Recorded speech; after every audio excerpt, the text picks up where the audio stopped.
Hello and welcome to what is considerably the longest video on the history of my channel. This is the longest video, and that's because this is the video that I finally show off after 5 years of not actually doing videos like this, my entire film library, the entirety of it. And that's a lot. There's a lot of films in here. This chronicles everything from like collector's editions to Criterions, 4Ks, Blu Rays, and last but not least DVDs. And if you want to look at a specific section that I have, I will put timestamps in the signature below or in the description below. I will have the timestamps even on the bar below. They'll have different sections, so if you're interested in more 4K stuff, then you can go there. If you want to go to DVDs, you can go there. Honestly, just put this on in your background. You know, it's going to take a long time to get through every single movie and TV show in my library. Because I have thoughts. I have a lot of thoughts. You know, just sit back, relax, chill out, zone out. Honestly, I don't care if you even pay attention to this video. Just watch it. Or don't. Who knows? Put it on the background. That's all I ask. Anyway, let's get right into the video. Alright, now in front of me I have a table right here that has all my collector's editions, and so we're just going to go through them in not really any full particular order. Some of these could be put into things such as the 4K section or even the Criterion section, but I wanted to just do it randomly. So first thing up is this collector's edition of Titanic. Now, for those of you who know me, I am a huge fan of the original movie. I love the attention to detail, the set direction, set design, costume design, everything, because I'm a huge Titanic nerd, very much so. And inside here, I think these are the widescreen editions. Hold on, I'm going to take these out real quick. Yeah, so it's these, back when these VHSs were released, I remember as a kid having to watch, you know, certain movies into two different parts. So like, you know, tape 1, tape 2, the other one that's in here. I think these are the widescreen edition that it came with. Let me double check on this pamphlet, because it does come with this little pamphlet here. It just says Academy Award winning on it just says the Academy Award winning film on VHS. So I have no idea whether or not this is widescreen. It doesn't say. I think the biggest problem with this collector's edition is that you don't really know exactly what it is unless you really research it. But in my opinion, I think it is the widescreen edition with the gold variant. But the best thing about this collector's edition, this box set, is that not only does it come with, you know, the VHSs, of course, but it's also with this this film strip from the film, which is pretty cool. Plus this little booklet called for Titanic, a film by James Cameron, which goes through the film, has a lot of concept art, some other things. I like this box set. I hope that one day we get a good 4K transfer of Titanic. I mean, as long as it's not like the Terminator 2 4K, then we'll be okay. But I hope to God at some point they release a good 4K transfer of Titanic, because it is a beautiful looking movie.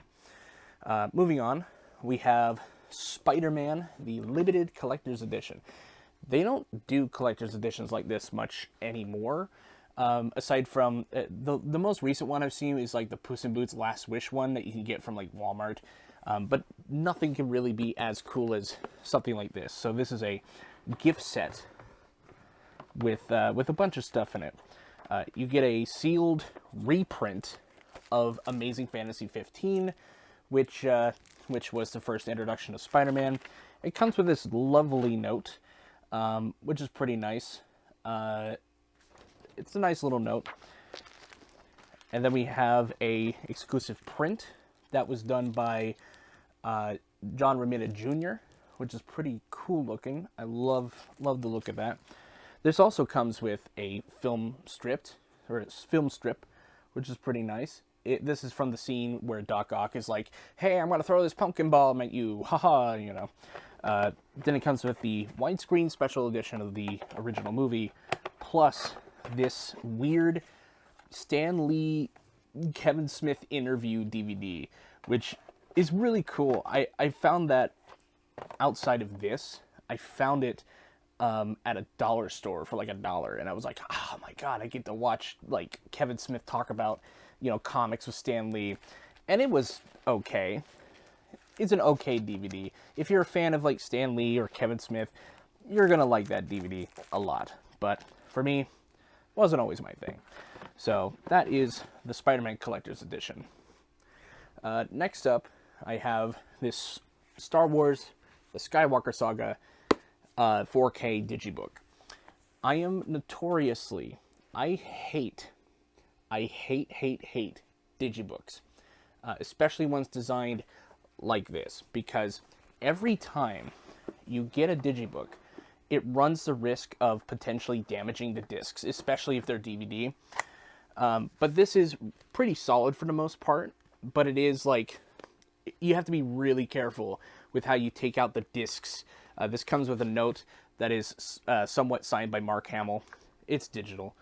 But I love the fact that each and every, page of this book has concept art by Ralph McQuarrie, which is pretty cool.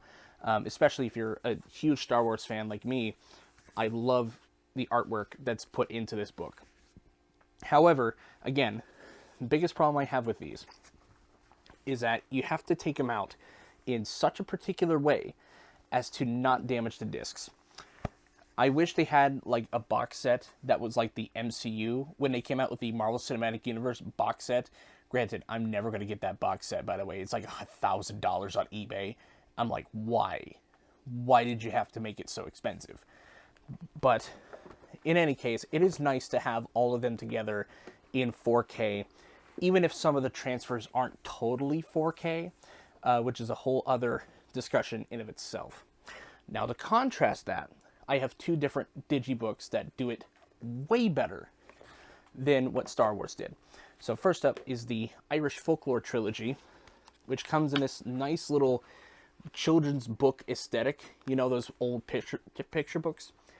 It has, the thing I like about these is that it has this nice center, and it has this little gap here, this little stopper, has enough room for the disc to not touch the back of the thing, and it's easy to take out. You just pop it on out, and it has a little design in the middle.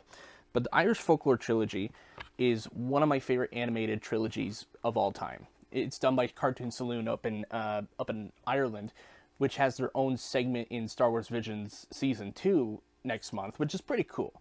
I'm always a big fan whenever there is a new animation studio I've never heard of do something as amazing as this trilogy. But it comes with, Secret of the Kells, Song of the Sea, and Wolfwalkers. But this collector's edition is amazing, and I was very happy when they announced that this was going to come out. I was like, yes, I wanted this. I wanted it so bad. And in an age where, like, movies that get released on the digital platforms only don't get a physical release, that is one of the major ones that I really like, because, Wolfwalkers was acquired by Apple TV Plus. And then, a lot of times when those movies get bought up and put on the digital platforms, they rarely ever, if any, get any physical release. And I'm glad that Wolfwalkers did. And the other example, actually I have two more examples of digibooks, but this other one is the Midsommar Director's Cut. Now, I have not yet watched the Director's Cut, but I have seen the original movie. I can't quite show you any of the pages in this book because there is nudity and blood, and I would get censored by YouTube. But the best thing about this whole book, is that right at the beginning, it does the same thing as that Wolfwalkers, the Irish Folklore Trilogy does. It has a little thing right here. It's easy to take out. That is how you do a good digibook, especially in this quality. Like this is a quality digibook. It is hard, it's tough, and it's not, it doesn't fall apart on you. And last but not least in that whole digibook thing is this Godzilla Showa Era collection. I managed to get this off of discount, which is rare because this book goes for hundreds. And I mean hundreds. I got this for $100 off of $150, even up to $300 in some places. But the other cool part is that in the back you have every single movie in the collection. Granted, I still don't like the way it's displayed, but it is what it is. It is a little bit better than the Skywalker Saga, but it works a little bit better. Plus, this book has so much more intrigue in it because it has individual essays about the different films in the Showa era, which I find to be amazing. And last but not least, in my collector's edition section of the library is the 75th anniversary of The Wizard of Oz. I still have this after so many years. I bought this for $25 at Walmart, and I thought it was going to be 50, 60, 75, because I see collector's editions like this sometimes at Walmart, and they are, like, expensive. But I remember back when it was, out, I was like, oh, only $25? Yeah, I'll go buy that. And so this thing is just a lot. If you've seen my physical media video I did last year, you would know how much I love this physical media edition. It comes with this nice production timeline book. It comes with this nice map of Oz. It comes with this nice production still with an ad for the production history book. It comes with a notebook. It comes with the 3D movie. It's surprising how much is packed into something that was sold for $25. Not only that, but you get this really nice snow globe. I don't know if it works. I really don't know. But it also comes with this Wizard of Oz 3D. And there's, like, what was it, 5 different Blu Rays. A lot of them is just bonus features, and I really appreciate that. Plus, you get pins, and I'm not going to bring those out for time purposes. But it is an amazing, amazing box set, especially if you're a fan of Wizard of Oz. And I would have done a production history video on The Wizard of Oz, but someone else beat me to it. And I'll put a link to that video in the comment section down below, or in the description down below, because they did an amazing job. So go support that video if you haven't seen it already. It's the disturbing history behind the Wizard of Oz movie, which it's pretty good. I'm not sure if I got that title right, but I'll link it in the description. But yeah, and with that, we come to the end of the first section of my library, my collector's editions. So, yeah, let's do a little bit of a time jump, shall we?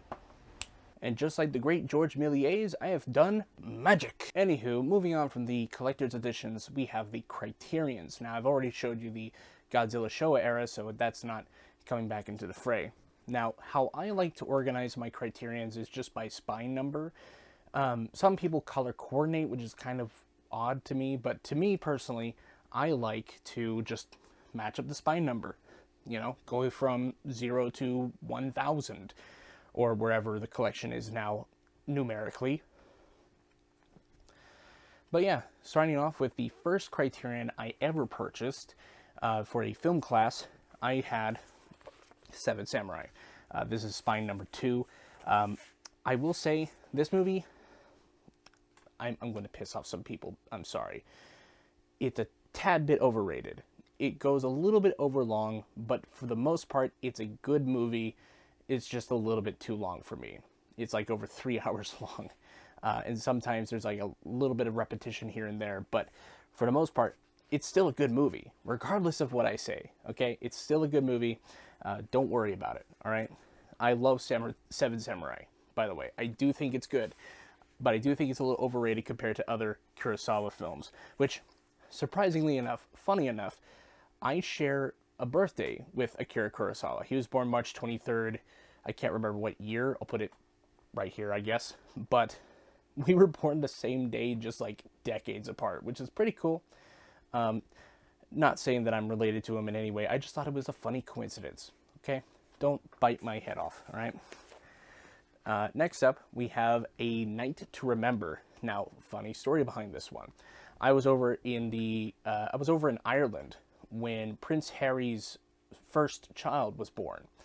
I was there, back when that first child was born, and I was over there as a kind of exchange student over in Ireland, and it was pretty cool. Because me and my roommate, we were watching A Night to Remember because he was a huge Titanic fan like I was, and all we heard from the kitchen was like, "Oh my god, oh my god, oh my god," you know, "It's a boy, it's a boy, it's a boy," you know, and all that fun stuff. But this was the film that we watched when we found out that the royal prince was born. So that was something, I guess. Next up is Spine Number 11, The Seventh Seal. Good movie. Absolutely terrific movie. When you think of the characterization of death, the chess scene is easily one of the best parts of that whole movie. Let's see. Next up, we have The Silence of the Lambs, which is kind of interesting to think about that this is now part of the Criterion Collection, but this is a pretty good movie. I don't have to explain why it's good. It's just good. There is maybe one bit there it doesn't hold up so well, but it is good for the most part. For the most part, all right? Brazil. Terry Gilliam is a terrific director. I wish I had more of his films, but Brazil is pretty good.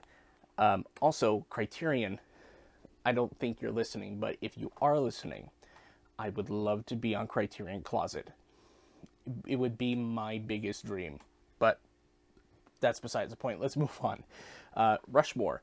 I've already talked about Rushmore in a separate video. I talked about it in my Christmas video. So I talked about Rushmore already. I don't have to elaborate much further. Next, I have, you're gonna be very interested as to why I have this in the way it is, but I have a copy of Do the Right Thing. It's in this plastic cover, so I can't watch it, but I have signed here the name of one of the actors, the ever incomparable and menacing Giancarlo Esposito. Lovely guy. I met him at Rose City Comic Con last year. Terrific guy. Great guy. He loves talking to people. But it's very awesome that I got to meet him and get him to sign this movie. It's a good movie. It's one of Spike Lee's best films, but granted, I do think he's gotten better over the years. But in terms of like a summer movie on how it can, like, you know, turn people into just angry people, it kind of really gives you that feeling of just the hot summer air of just New York City. It's crazy. It's crazy good. You know what else is crazy good? Alfred Hitchcock, Notorious. I'd say this is a good movie. I don't think it's his best, but I do think it's pretty good. Then we have Federico Fellini's 8½. Great movie. If you like movies about the making of movies, this is pretty good. It's good. All right, it's good. There's a lot of good filmmaking movies. There are some bad ones, but 8½, is not a bad movie. However, on the topic of film and media, Videodrome. What a weird segue. But Videodrome is, as many people will know, a critique on media consumption and, television stations in general. But Videodrome is a good David Cronenberg movie. If you need a good David Cronenberg movie, there you go. That and The Fly. But there's so many other ones. Naked Lunch. I can go on. F is for Fake. Orson Welles. It's pretty good. I love F is for Fake. It really gets, it gets behind the camera a lot. It gives you this idea of the magic of filmmaking being discarded and being like, this is the actual reality of things. Granted, it's not as reality shaking as like any other thing could be, but like F is for Fake is one of Orson Welles' most underrated works in my opinion, because everyone goes to Citizen Kane.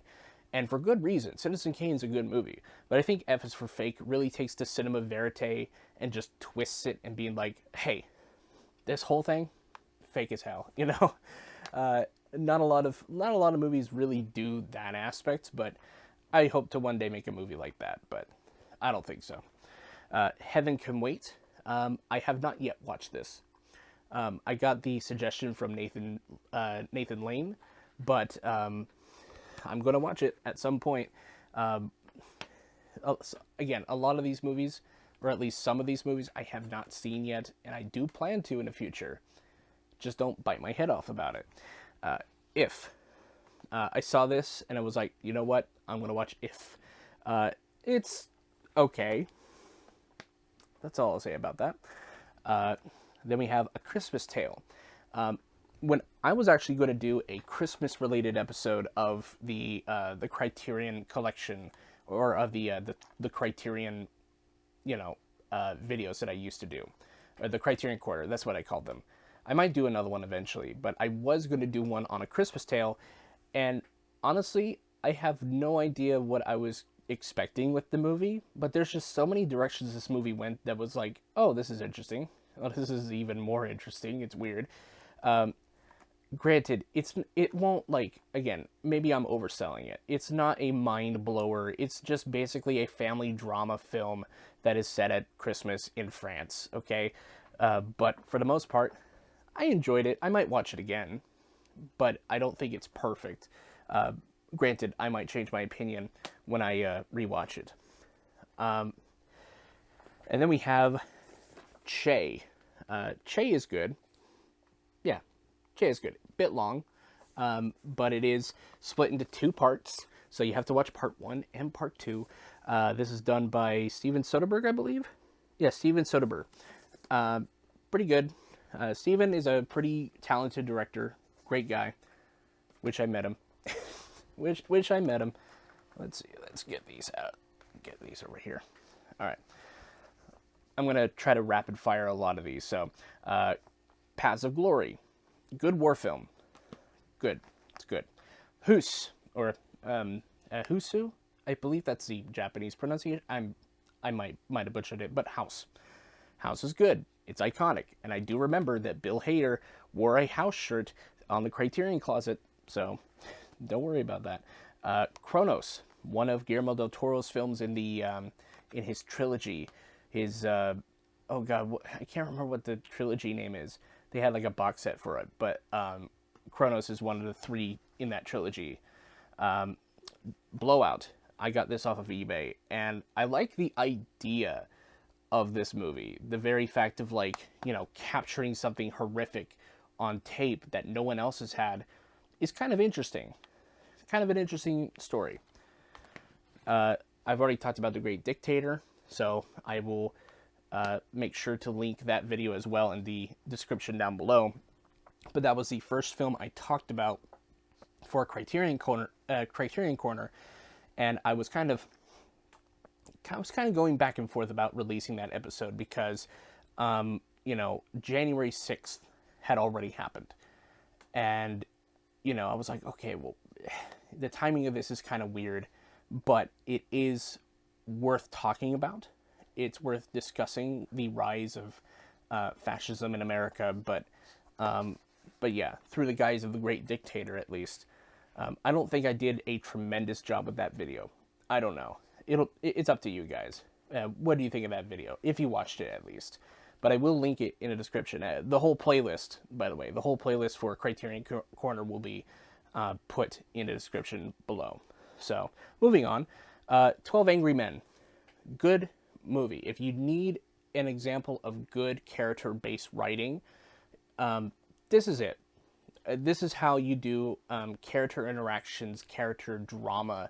Sidney Lumet, talented filmmaker, talented writer, great stuff.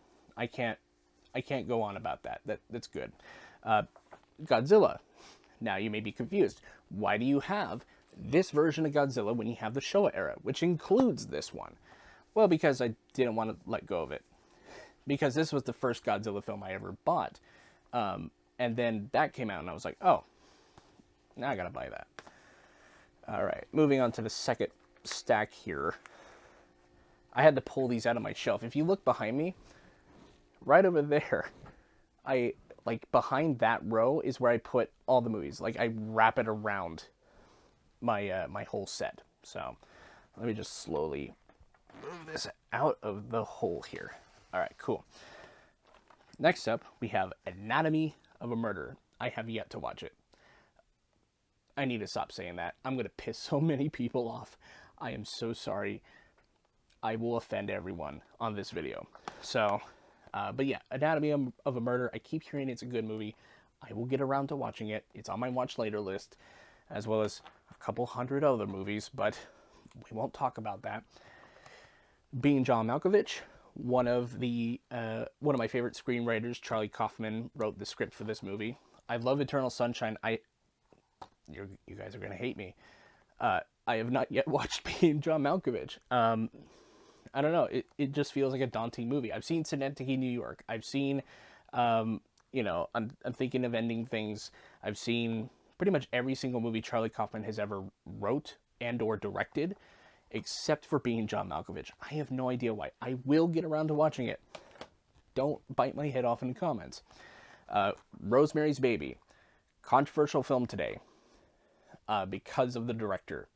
And it's also out of print. You cannot buy this directly from Criterion or Barnes & Noble. It is out of print. So I, fortunately enough, have a copy of Rosemary's Baby. Fortunately enough, I guess. Following, already did a video about this, but this is Christopher Nolan's first film. And yeah, he's basically transcended what he's been able to do when he was younger. So, just in my opinion. On the Waterfront. I saw this film way back when I was in high school. We were talking about, the Red Scare. We were talking about, labor strikes. We were talking about, a lot of really interesting stuff in my literary class. We were talking about, books like Of Mice and Men and a lot of John Steinbeck. But for some reason, my literature teacher, who also doubled as my theater teacher at the time, he was a very big James Dean, Marlon Brando fan. So when I was in theater class, we would watch, Streetcar Named Desire. We watched Streetcar Named Desire. And then in my, literary class, we watched On the Waterfront. And to this day, it is one of the best films, in my opinion, one of the best films of all time. Granted, some people will probably have a different opinion than me, and that is okay. That is the nature of film opinion. Safety Last. Really good film.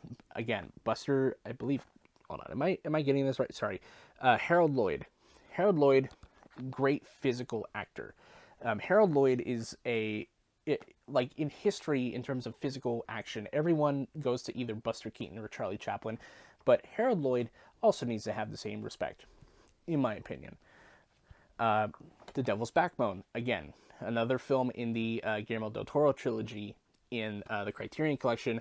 Devil's Backbone, I find to be the most interesting because, it's spine number 666. I could not have picked a better movie to have that spine number. It is good. Fantastic Mr. Fox. In my opinion, and this is just my opinion, it is the best Wes Anderson film.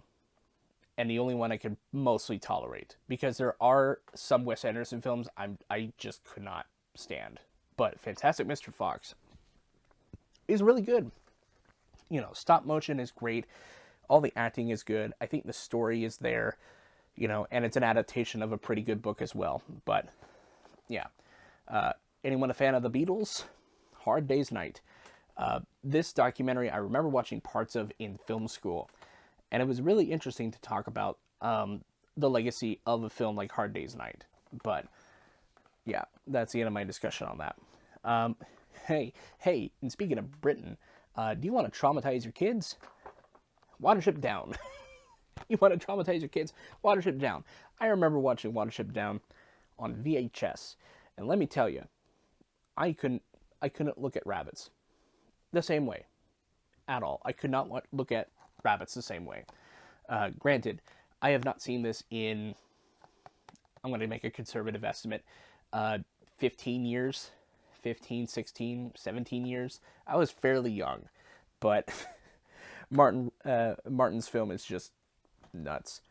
Not as nuts as some other films I've seen, but it's nuts. The Fisher King, again, Terry Gilliam, master. Robin Williams and Jeff Bridges, great performances in this film.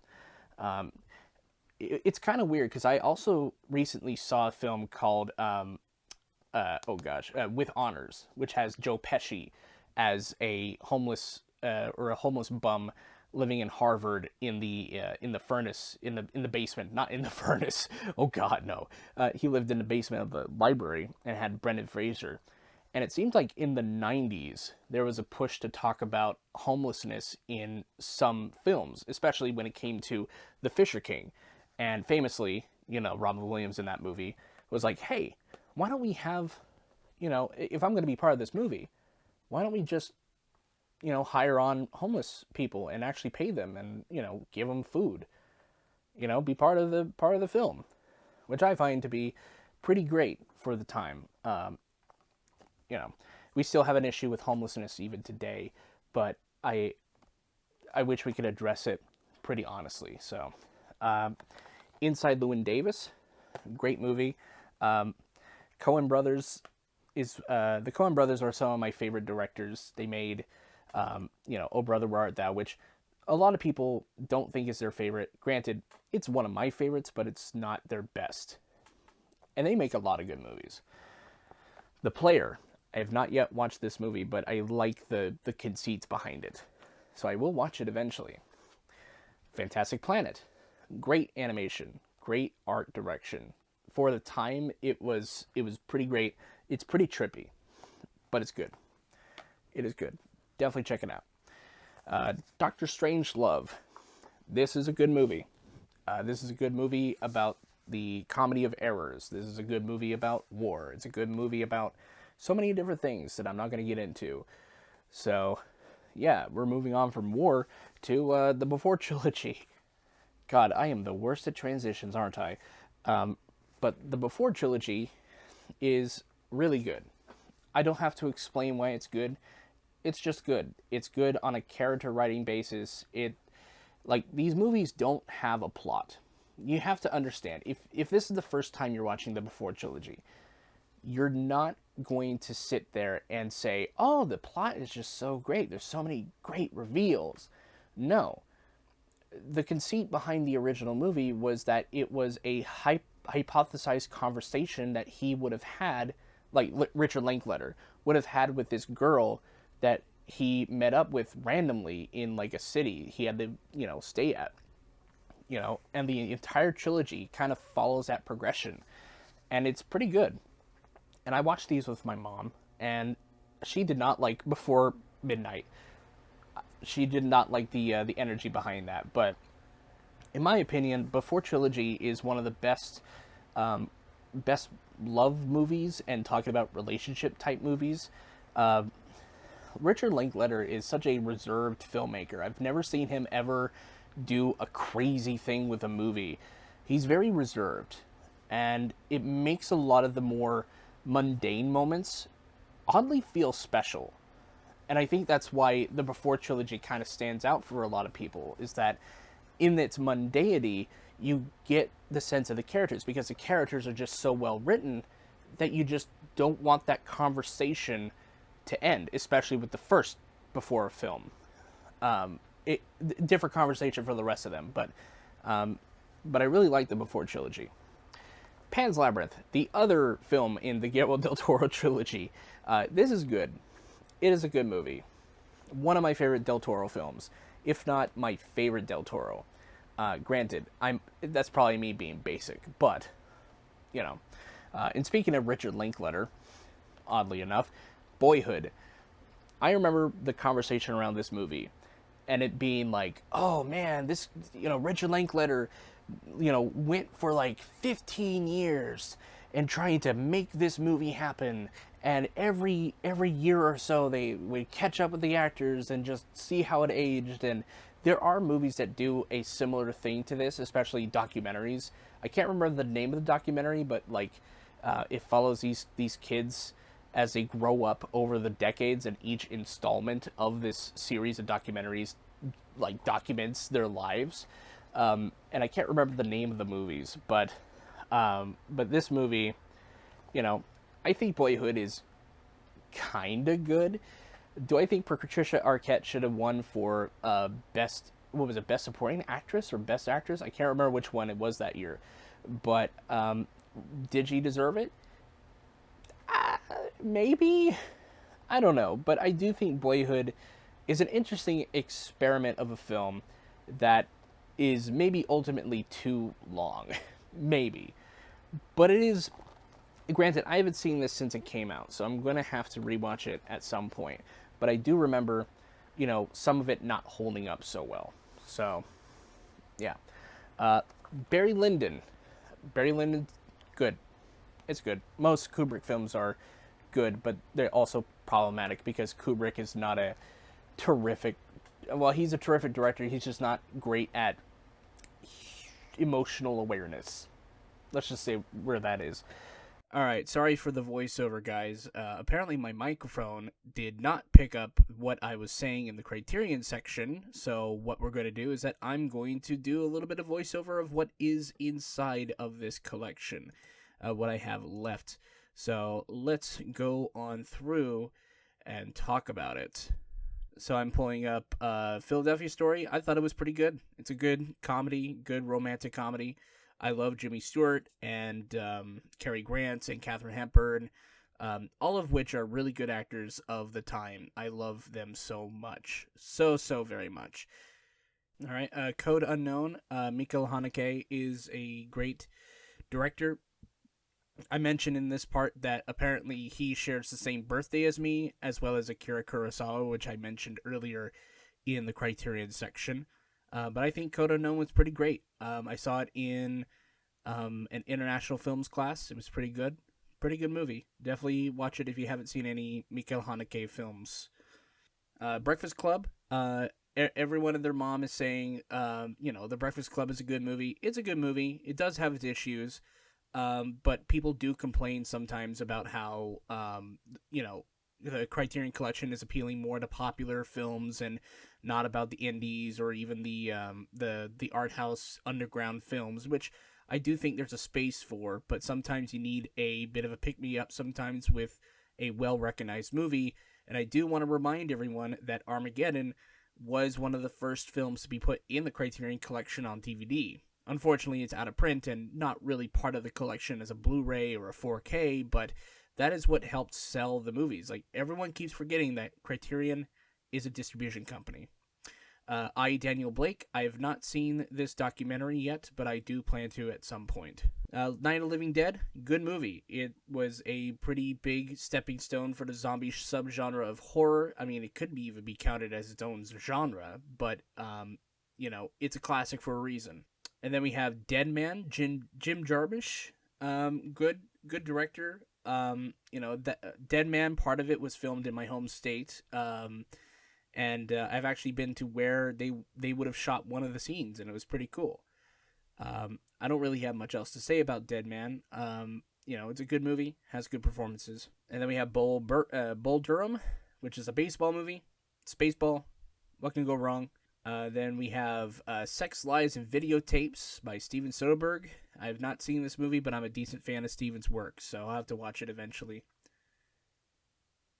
Then we have The Princess Bride, and I'm going to show you here that it is signed by the one and only Cary Elwes.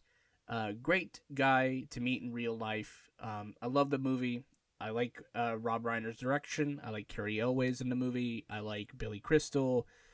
Everyone that shows up in the movie, I love it. It's a nice little fun romance adventure movie. I like it. Nice little fairy tale movie. And then we have Some Like It Hot. I do think this movie is pretty good. I'm not sure how well it holds up today. It is an interesting discussion to have around the film. It's just not my place. I'm not a person who is in the trans community nor in the drag, so I'm not entirely sure how it fares with those communities. So I'm not going to make any comments on that. But it is a good movie. I like Marilyn Monroe. It's a well-shot movie. Is it perfect? No. So, it's fun, though. I like the ending, though. Then we have Funny Games. Michael Haneke, can't go wrong. Grand Budapest Hotel. I do think maybe it's a little bit overrated. Just a tiny bit, but it's pretty good. It has good stuff in it. And then we have The Cameraman, Buster Keaton. Great stunt performer in history. One of the greatest stunt performers in history. And then we have Come and See. Pretty screwed up horror movie, or not horror movie, but war movie. Pretty screwed up war movie. It's good. Don't let your kids watch it.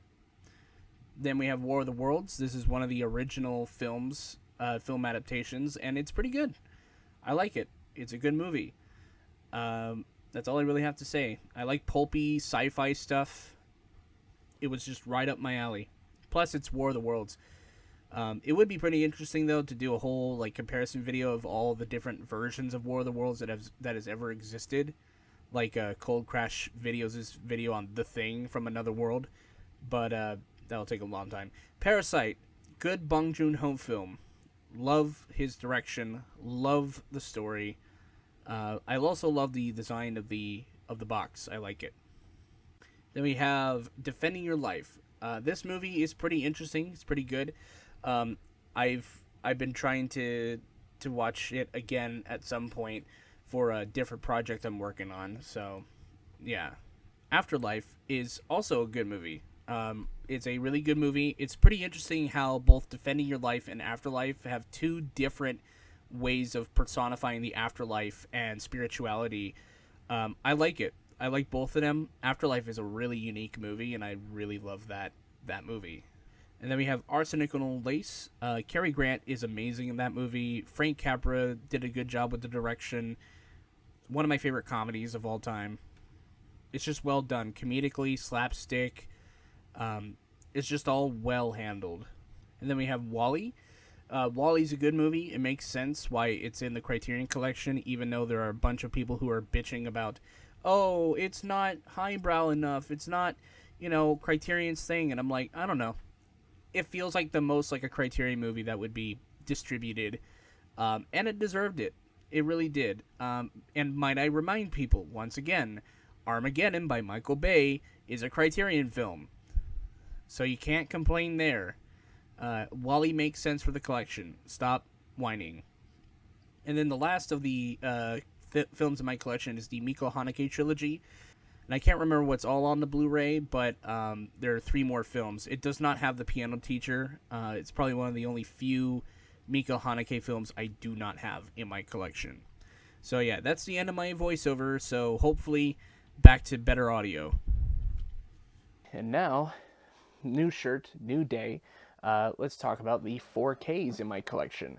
Not as many as my regular Blu-rays, but I have a lot of 4Ks. So let's get right down to business with 3 from Hell. I believe this is the unrated cut. Now, the Firefly trilogy from Rob Zombie isn't my favorite film.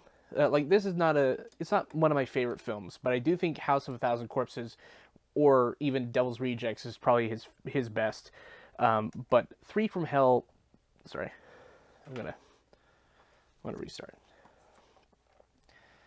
All right, so new day, new shirt, and yeah, let's get into the 4Ks in my collection, shall we? So, let's start off with 3 from Hell, the unrated cut. Now, in my opinion, 3 from Hell does a lot of the same stuff as Devil's Rejects, and even though I do think this is better shot, I do think Devil's Rejects is a better film than 3 from Hell, but that's just my opinion. I know some people don't have the same opinion, but 3 from Hell is not necessarily my favorite of the Firefly trilogy. 10 Cloverfield Lane. Funny story with this one. I originally bought this from Walmart, a different copy of it, and it did not come with the 4K. It only came with the Blu Ray of the movie. And I didn't have the slipcover, so I went back to Walmart, and they're like, oh, okay, well, you could just exchange it out, that's fine. And so I found one with slipcover, and, the rest is history. Next up, we have 21 and 22 Jump Street. That way. Yeah, 21 and 22 Jump Street. I like 21 Jump Street. Not a great movie. I don't think these are my favorite films from Lord and Miller, but 21 and 22 Jump Street are pretty fun. They're enjoyable. Granted, I haven't seen them in a while, so who knows? Maybe on a repeat viewing, I might change my opinion. 1917. This is a film I've kind of went back and forth on, but I think 1917 is a pretty well-directed movie with a lot of amazing hidden cuts and a lot of interesting techniques that they were able to use to make this feel as good as it does. Is it perfect? No. But it is a really good war film, and in an age where we're inundated with World War II media, World War One seems to be the one that's like not really seen the most often. And I think 1917 is a good example of a pretty good war film. And granted, I'm not the biggest fan of war films. Don't get me wrong, but 1917 is a really good, thriller, a pretty fun, exhausting action movie. So there's that. 2001: A Space Odyssey, the collector's edition. I still have the J card. I once had a person tell me, well, why don't you just get rid of the J cards? I don't know. There's just something about having it all there. Like, if I take this off, would you tell that that's a 4K? I mean, aside from the spine, but I like to keep the J card. You know, it's just my thing. Yeah. But 2001: Space Odyssey, really good movie. Highly recommend. The original Aladdin movie. Love this movie to death. It's a shame what Disney tried to do with Robin Williams with this film. If you know the story, you know that, Robin Williams basically said, I don't want you to market this film using my voice or my name. And they did that. And he's like, you know what? Peace. But this is a really good, really good animation, really good voice acting, really good music. It's a shame, though, that a lot of the soundtrack is not available on streaming. Like, you cannot find it on Apple. You can't find Robin Williams songs in particular. So you can't have Prince Ali.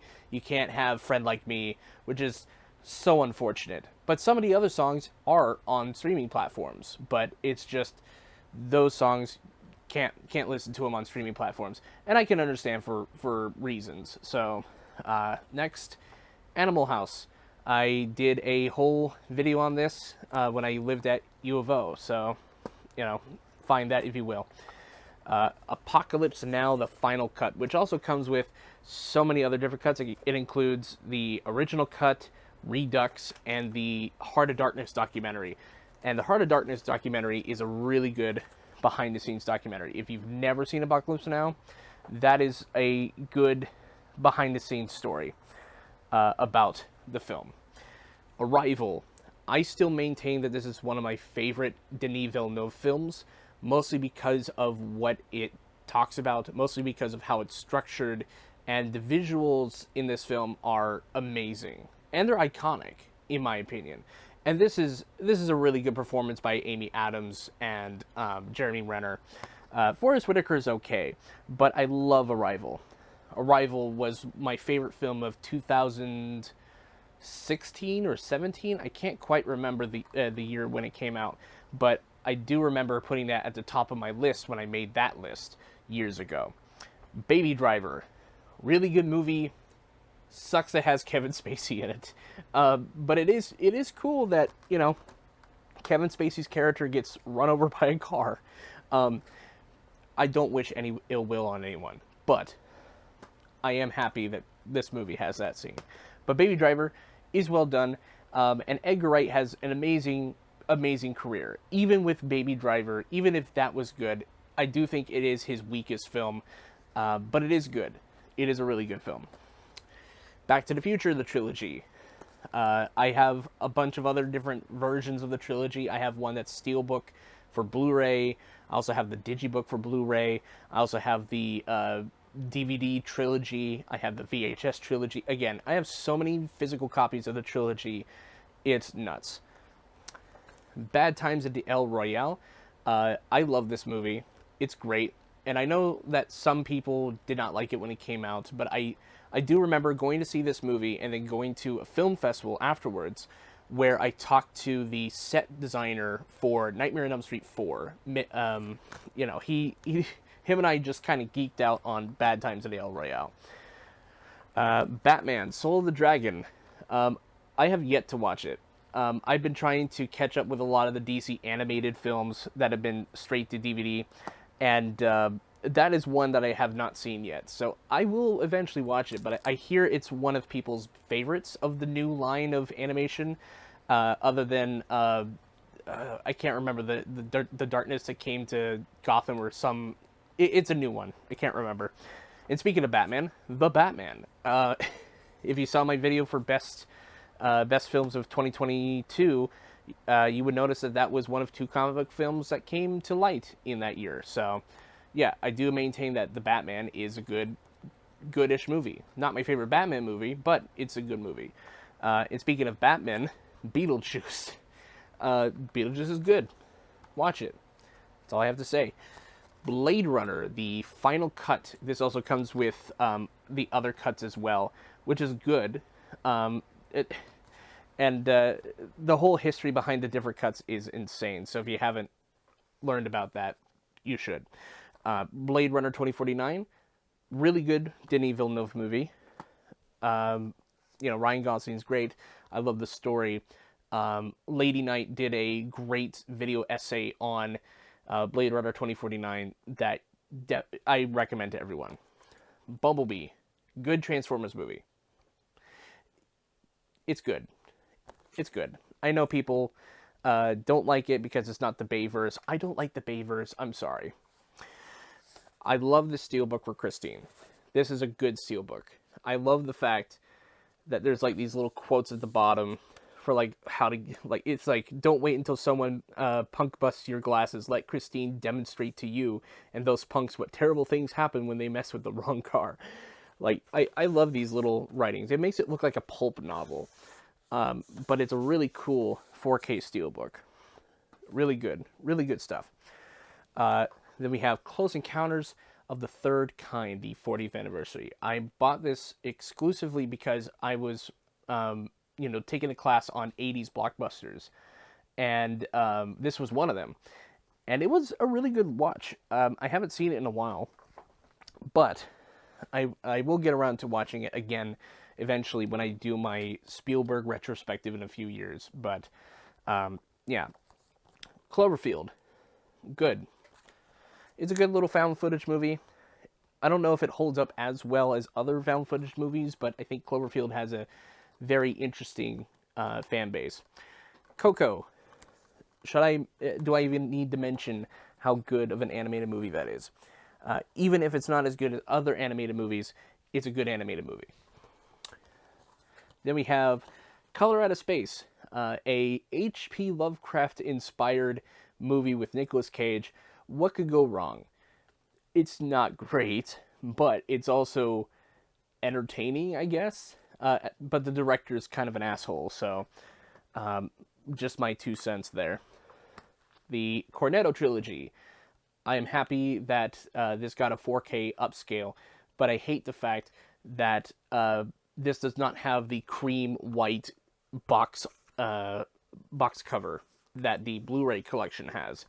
Granted, that one you can only get in Canada, which is weird, but I also have that version. Deadpool. Do I need to mention how good that one is?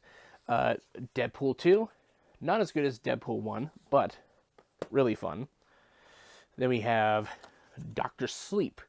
I maintain that this is one of the best Stephen King adaptations because Mike Flanagan knows how to tout the line between adapting the book and pleasing the fans of the original Stanley Kubrick film The Shining, which was an adaptation of the book. It touts that line really well, and I think this is one of the better adaptations. And I wish that Michael Flanagan would do more Stephen King adaptations. I wish he was allowed to. Dune.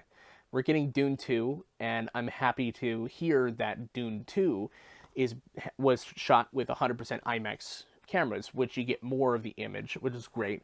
And apparently it's going to be much more of a war film this time than Dune 1, so, fingers crossed. E.T. Good movie. I have friends, though, that don't like E.T. because they are scared of E.T. They are scared of this guy for some reason. But I don't understand it. I liked E.T. I don't think it's his best movie, Spielberg's best movie, but I think it's pretty fun.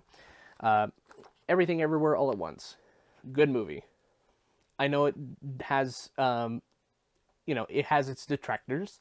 I am friends with detractors, but we both acknowledge that it's a fun movie. So, or at least I hope so. I got that from Walmart. It's a good addition. Unfortunately, Walmart is the only place where you can get a cover like this, because the other covers are not necessarily great unless you get the steelbook version from Zavvi, I believe. But yeah, Ex Machina. Alex Garland is a very interesting director. I liked Ex Machina. I liked Annihilation. I just didn't like Men. It was the one movie I didn't like. The Fast and Furious collection. This is the 8-film collection. Unfortunately, it's a digibook. I hate digibooks.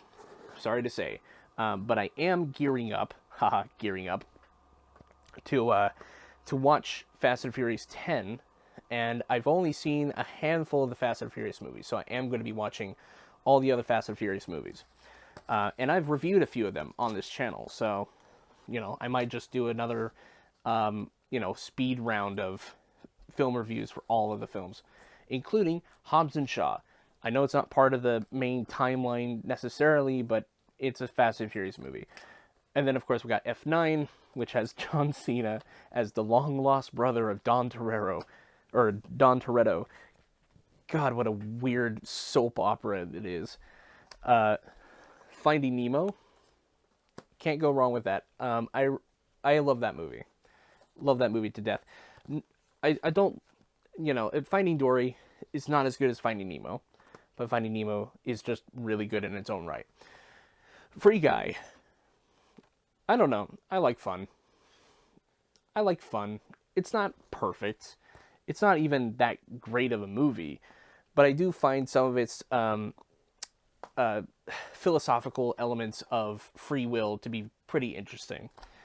Not to be philosophical or even, big-brained. Frozen. I enjoy Frozen. I'm going to be straight up with you. I enjoy Frozen. It's not perfect. It's not even Disney's best return to princess type movies. That's Tangled. But, Frozen's good. It has good animation, good songs. It's just that it became so overplayed that people thought it was overrated. And it is kind of still. But, yeah. Full Metal Jacket. Good movie. Stanley Kubrick's Full Metal Jacket. Get Out. A great movie. Great movie by Jordan Peele. He's currently working on his 4th film, which is amazing. Can't wait to watch it. Ghostbusters 1 and 2. This took me a long time to find.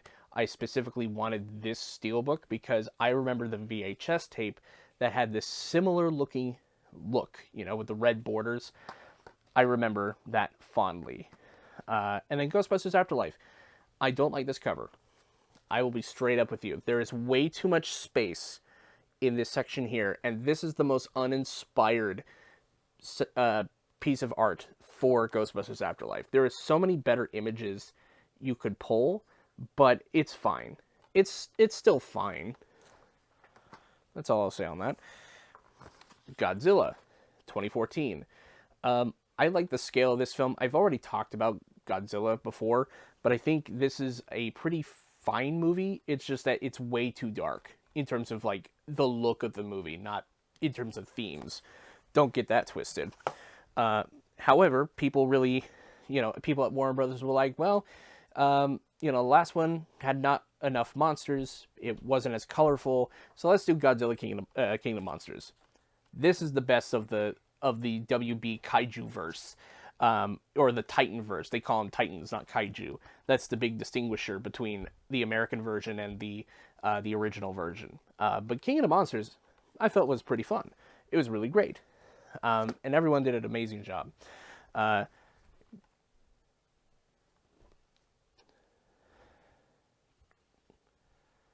Godzilla vs. Kong, however, has so many issues, but I do find it kind of fun when we get to those big moments. I do think that those big moments, though, are kind of there's too much time between those moments where there's just nothing really interesting going on. But I do find it fun. The Goonies. I will eventually do a video on Goonies. I will eventually. I just need to get back to the coast to do some B-roll footage because I want to do a similar thing to Animal House, the Animal House review, where I go to certain locations and I take before and after pictures. I take what they looked like in the movie, what they look like now, and maybe get some interviews from people in that area about the impact of Goonies on Astoria. But it is interesting. I love the Goonies. It made me want to become a filmmaker. It's one of my favorite movies. Green Knight, pretty good movie. I love the look of it. It's so colorful. It's so decadent. The practical effects used on the Green Knight especially look amazing. And granted, the story isn't necessarily as interesting as it sounds. So it's kind of a double-edged sword. But I do love David Lowery as a director. He made Ghost Story. He made the Pete's Dragon remake, which is pretty decent. And he's doing the new Peter Pan and Wendy film. Then we have Halloween 2018. Depending on who you are, you're either going to be a big fan of the new Halloween trilogy, or you're not going to like it at all. Like the last two films of the trilogy, they pretty much pull no punches in terms of where they go. Like this is the biggest effort in authorial intent ever. So, Hellboy, great Guillermo del Toro film, really good one. Love Hellboy. Includes both theatrical and director's cut. I love that movie. Good movie. Hook is a good movie. Some people don't like it. I don't understand why. I do understand in certain circumstances, though. The whole thing with Tinkerbell was very weird. Tinkerbell and Peter Pan, no. Sorry, that's not the type of relationship that works. No, it does not. Hook is a good movie, despite some very weird elements. But I like it. I like it a lot. However, same can't be said about Howard the Duck. Howard the Duck is not a good movie. But I just had to. I just had to. If I ever do a George Lucas retrospective, that it has to be part of it. It has to be part of it, and we all know it. And now we have Incredibles 1 and 2. I remember going to see a double feature of this movie back in the day when I was in college when Incredibles 2 came out. And it was pretty fun. However, when it came to like showing the Incredibles, you can tell there's like a night and day difference in certain shots of how far we've come in terms of CG animation. But it's good. Like both of them are pretty good, but the first one is the best. First one's the best. Second one, not so much. Could have used some rewrites, but yeah. And the next of this part of the section, is the Indiana Jones Steelbooks. I specifically wanted to get these three because they reminded me more of the original posters. I love the look of these. I love the look of these Steelbooks. But you might be wondering, why is Kingdom of the Crystal Skull this one and not like the rest of them? Well, that's because the one that looks more like its theatrical poster, the one that has like this type of style, only comes with one disc, and that's the film. It doesn't come with the bonus features disc that other box sets would come with. So this does have the bonus features for the, for the movies. But the others don't. So, there's all that. All right, and next up in my 4K collection, I have Inside Out. Good movie.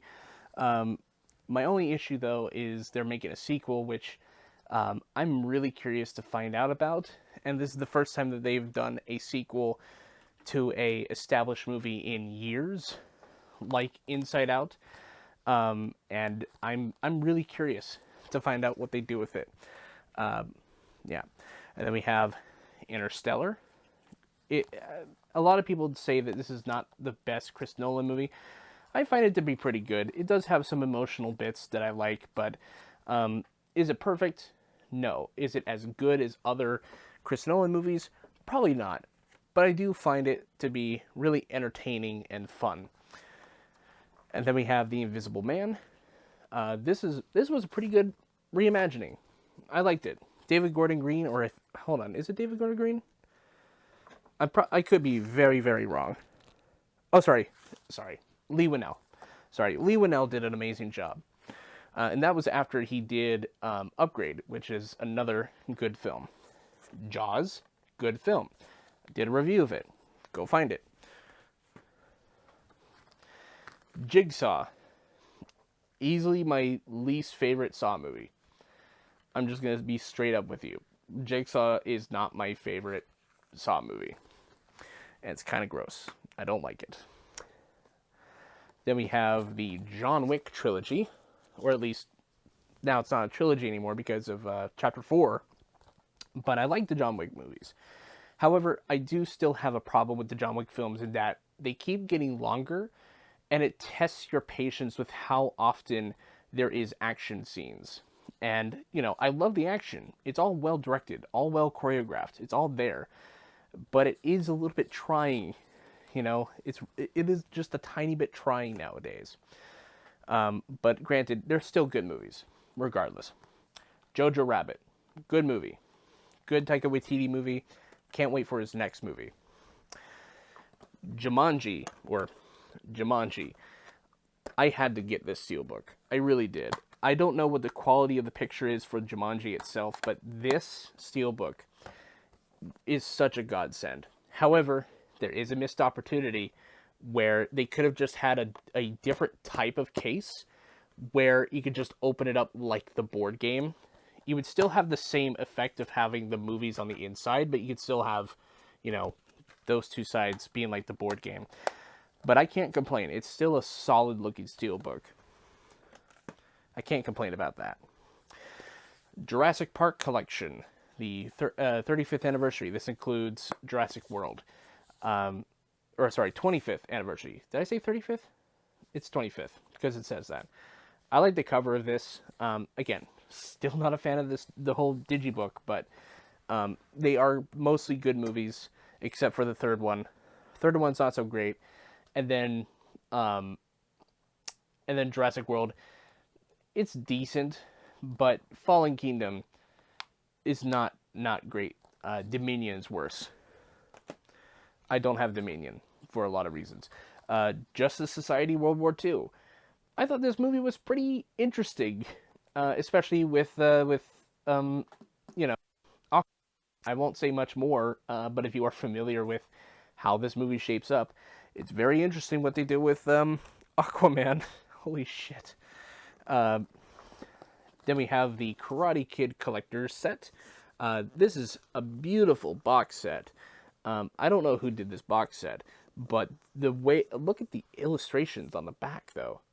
Look at that. Even look at the front. This is beautiful artwork.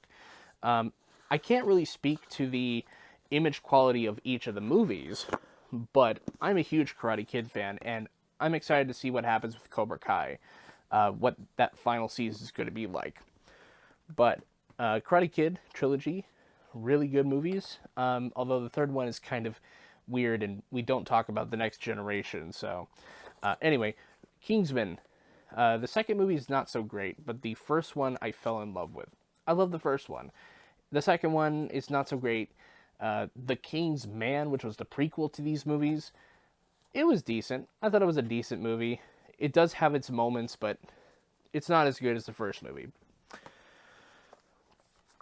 Knives Out, really good movie, and I plead to Netflix, please release Glass Onion on 4K. I would be indebted to you if you did that. Release more of your content, by the way, as physical media, because, you know, digital media services keep, like, taking away movies, and they don't put them on physical media, and now they're considered lost media. So, you know, that sucks. Kong Skull Island. I thought it was great. I thought it was a nice little Vietnam War movie. Krampus, The Naughty Cut. This is from Scream Factory, and I'm kind of surprised that Universal let them do The Naughty Cut. Here's the thing. The Naughty Cut, I'm just going to be straight with you. The Naughty Cut is not even that naughty. There's maybe a few extra, you know, cuss words here and there, but it really isn't even that bad of a cut. So I'm kind of confused, but it's still one of my favorite Christmas horror movies of the last decade. So hopefully we get more from the director of that movie. Lego Batman movie. Love it. Love it to death. One of my favorite Batman movies. Really good movie. The Lego Movie. Really good movie. I don't have to explain why it's so good. Lego Movie 2. It was kind of slept on. Not as good as the first movie, but it does continue the themes of the original movie. Only this time he has to, the kid has to share his life with his sister, so, you know. But the Lego Movie second part, it ain't that bad, but it's not great either. Lego Ninjago Movie. Easily the weakest one of the entire set, but it is good. It still has some good stuff. It has some great moments, although fans of the TV show were admittedly upset about the casting changes. But it is pretty cool that we got Jackie Chan as Sensei Wu, which is pretty cool. Lightyear, not perfect. Not a perfect movie. The whole villain motivation for old Buzz is very weird. But I do like the animation. I like the aesthetic of it. I like all of it, but it still confounds me that this was the direction that Lightyear was going for.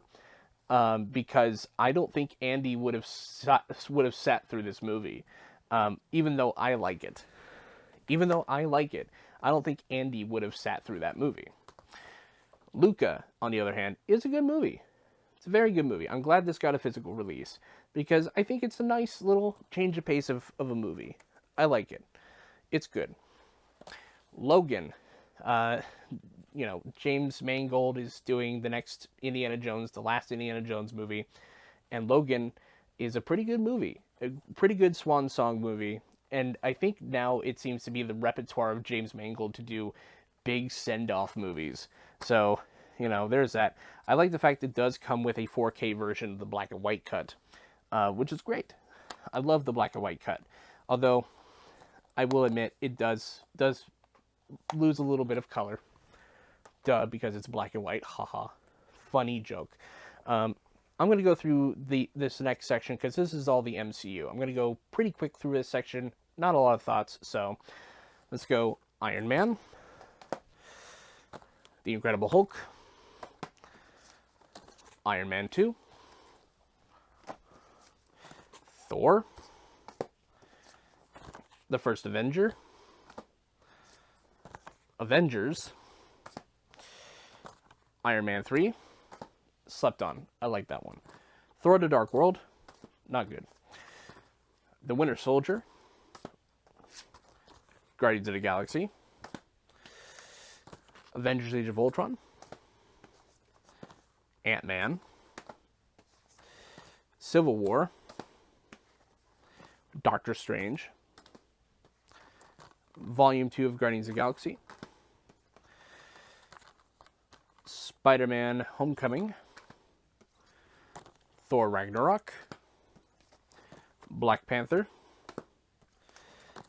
Infinity War, Ant-Man and the Wasp. I don't like lenticular covers, by the way. They give me goosebumps. Captain Marvel, Endgame, The GOAT, Endgame, Far From Home, Black Widow, Shang-Chi, Eternals. I kind of like this one. Not perfect. I liked it. No Way Home, Multiverse of Madness, Thor: Love and Thunder, and last of Phase 4, Wakanda Forever. So there's all the Marvel Cinematic Universe movies. And I'm just going to move these over here. Goodness gracious, I have so many 4Ks that I have to go through. Okay. Next we have Mission Impossible, the 6 film collection, soon to be 7 and 8 because of the Dead Reckoning Parts 1 and 2. Can't wait for that. I have not seen a trailer for it, but it better be good. Nope. It's good, but I really, really don't like all of this. This needs to be condensed a little. Once Upon a Time in Hollywood. Not a great movie, but it does have some good qualities that I like. Overlord. This is good pulpy fun. Good pulpy fun. If you need a Halloween movie, if you need a horror movie for Halloween, Overlord is good, especially if you're a fan of COD zombies. Great, great stuff. Pacific Rim, easily one of Guillermo del Toro's best movies. The CG work, especially on the Jaegers, are outstanding. Keeping the gravity and the momentum of a large suit of armor is pretty cool. It's really good dope, you know. However, Pacific Rim Uprising, not a great movie, in my opinion. There's just so much I don't like about Pacific Rim Uprising in terms of like how they use the Jaegers in the way that's like more like Evangelion, and instead of like how it was in the original Pacific Rim. But yeah, granted, I could change my opinion anytime if I watch it again. So the Charlie Brown or the Peanuts Holiday Collection. I love these. I love the Peanuts. Only problem is that it's not all the holiday specials. They don't have the Valentine's Day one. They don't have the Easter Beagle. It's kind of disappointing. I wish they would release a whole set of Charlie Brown Peanuts. Just restore all the specials into a collection. Pet Sematary, good movie. Mary did a good job directing that movie. Detective Pikachu. I still like this one. I like it. I do have a few issues here and there with how some of the Pokemon are designed. And I do wish that there was maybe a different color grade, but Detective Pikachu is pretty good. It does have its issues, though. The Purge 3 movie collection. This goes Purge, Anarchy, and Election Year. I like the Purge movies, for the most part. The first Purge, pretty interesting. Ratatouille, obviously the best of the Pixar, the best movie of time. Raya and the Last Dragon, this was fine. It was a fine movie. Not my favorite, but it's good. Ready Player One. I know I beseech Ready Player One to all my friends, and there are some good sequences that I like in this one, but it does embody a lot of the modern way that Warner Brothers likes to plug their other IPs. And it became more apparent with like Space Jam 2, how they put all their IPs together, or even with multiverses. It feels like they're just kind of like throwing in a bunch of things that they have because they have it. At least with Ready Player One, it makes sense because, you know, the Oasis is a, you know, capitalist hellhole that has so many different corporations in it. Might as well have everything. All the rights just there. The digital rights to characters just don't exist. Rocket Man. I like that movie. I really love it. Scarface. And I believe this one comes with the original Scarface with it. I think so. I can't remember. Maybe. Scott Pilgrim vs. the World. I will go out on a limb. I do think this maybe is a little bit overrated, but I do think it is well directed. It's well directed, well performed, and I like the fact that the cast of this movie is coming back for the anime, or the anime. Sorry to all the weebs in the audience. Shadow. If you have not watched Shadow, you should, because this has some really good action scenes. It's shot really, really well. Definitely watch Shadow if you haven't. Shazam. I know everyone doesn't like Shazam 2 right now, but I love the original Shazam movie, which coincidentally is signed by Zachary Levi. Love the movie to death. The Shining. Love The Shining. It's a good movie. It's a good movie. It does have its issues, but The Shining... I also love the Steelbook. Steelbook's really great. Really good design. Shrek. The 20th Anniversary Edition. Shrek. That's all I have to say. Sonic the Hedgehog. I also like this movie, even if it's the standard early 2000s like adaptation trope of, you know, animated character goes to a live action world and does shenanigans.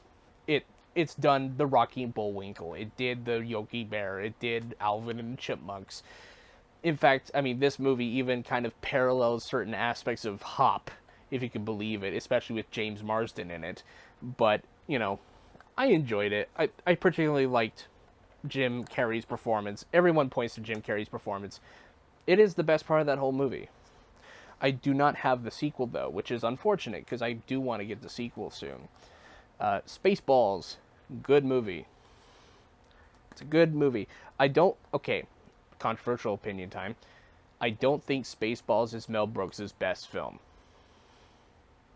Crucify me if you want, but I do think there are better films that he's made, both past and even after Spaceballs, that I would consider his best. But Spaceballs is good, is a good comedy. I just don't think it's as good as his other films. Space Jam, we were just talking about Space Jam 2. Space Jam, I already did a review on this one, but, you know, it's fine. Speed, really good action movie. You know, pop quiz, hot shot. You know, what goes 60 miles an hour and has a bomb strapped to it? And the guy who did Speed eventually went on to do Twister, which is pretty fun. Spider-Man trilogy on 4K. Really good trilogy. I even like Spider-Man 3. I'll just go out on a limb and say that. I do, however, wish I had the Steelbook version of the trilogy. Spider-Man Into the Spider-Verse. We're getting across the Spider-Verse. Could not be more happy. Spiral. It's a ridiculous movie, but I enjoy it. I'm actually friends right now with some of the people that worked on that movie. I'm friends with the screenwriter for that movie, which is pretty fun. Stand By Me. Good movie. Watch it. You'll grow up. Rogue One, a Star Wars story. This is the only Star Wars story movie I have actually on 4K here. I don't have Solo yet, but I want to try to find one that has this slipcover, because I love this slipcover. I love the look of that one. The Sting. Really good movie between Robert Redford and Paul Newman. Check it out if you're a fan of Butch Cassidy and the Sundance Kid. Super 8. I find this one to be underrated. I thought it was good. Superman, Man of Tomorrow. This, you guys really need to be watching that movie, because it's going to come back eventually in future adaptations, I feel, at least. Ten Commandments. It's an epic movie. What can I say? It's an epic. Tenet. Not Nolan's best film, but it does have some pretty inventive stuff that I really adore and enjoy. Top Gun. I don't have Maverick yet, but I do think Top Gun really is not even comparable to Maverick in terms of quality. Just Top Gun was a product of its time and trying to be a military propaganda film. That's what it was. The Air Force pretty much paid for the entire production of that movie. Same thing with Maverick. Only Maverick had a better story. It's Toy Story 2, 3, and 4. I like all of them, even Toy Story 4. I know that's a controversial opinion because everyone's like, oh, Toy Story 4 sucks. I like Toy Story 4. Up, good movie. I can't complain. First 10 minutes definitely overshadows the rest of it, but it is good. Us is maybe Jordan Peele's weakest film, but all of them are bangers. All of them are bangers. And my brother really fell in love with Us. He liked it. Venom. It's goofy. I love goofy shit. Don't blame the messenger. Don't shoot the messenger. Who Framed Roger Rabbit? Good movie. Good movie. I can't complain. I cannot complain about that movie. And then we have Willy Wonka and the Chocolate Factory. Amazing movie. Wizard of Oz. Good movie. It's a Wonderful Life. Love the fuck out of this movie. I love a lot of Frank Capra films. I like his stuff. Wonder Woman. Good movie. Don't like the sequel. Sorry. Wreck-It Ralph. I love the Steelbook and I love the story of the movie. I can't say the same for Ralph Breaks the Internet, but I'm a completionist. What can I tell you? And last but not least, of the entire 4K library, Zombieland. Really good zombie movie. And that's it for the 4K section. So I'm going to do a little bit of movie magic, and we'll be back with the Blu Ray section. So hold tight. All right, so new day, new wardrobe, and let's talk about my biggest part of my entire film library, the Blu Ray collection. Now, I haven't had the time necessarily to count how many movies I've had in my collection. I just lost count. I don't care. But the Blu-ray section is easily the biggest part of my collection. There's so many movies, and there's going to be a lot of edits because, there's just too many. So let's go through it. Let's start with the Bond films. So I have the entire Bond library outside of, let's see, No Time to Die, I believe. Let me see here. Yeah, outside of No Time to Die. I do not have No Time to Die.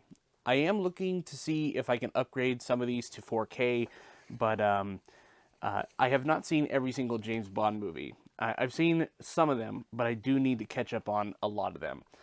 Don't Shoot the Messenger. Nine's a good movie. I've talked at length with friends about why I like that movie, and I hope someday we get some sort of sequel. I keep hearing some things, but it's probably not gonna happen. The 10th Kingdom. This is a classic of my mom and I's watching history, and I might do a video on 10th Kingdom eventually. That and Jack of All Trades, which is a TV show with Bruce Campbell. 50 First Dates. Not a perfect movie. I still like it though, but the initial premise is very creepy. Very creepy. 101 Dalmatians. I like it. Although, and it's pretty good. I don't have many qualms with that movie. 500 Days of Summer. It's a pretty good movie outside of the ending. There's just something I find weird about Joseph Gordon-Levitt's character at the end. It kind of the ending kind of frames it as oh, this is a brand new thing for him, and it's I don't know. Double feature 1408 with The Mist. The Mist is good. Definitely watch the black and white cut. It makes it a whole lot better of a viewing experience because it's kind of positioned as a pulpy B-movie horror film as opposed to what it is in color, which is not great. But it is one of my favorite Frank Darabont films outside of some of his other films that he's made with Stephen King. So, 20,000 Leagues Under the Sea. Nice little fun movie. Haven't seen it in a while, but I do plan to watch some of the classic Disney archives. The Accountant, I've done a video on that. Go and find it. Adaptation, one of the best Charlie Kaufman screenplays. Not the best in my opinion, but it is pretty good. Adjustment Bureau. I've been interested to revisit this movie, but I don't know, something about it. I'm not entirely sold on revisiting it, but I do remember watching it when I was younger and being like, oh, this is pretty cool. It's like Fringe, but worse.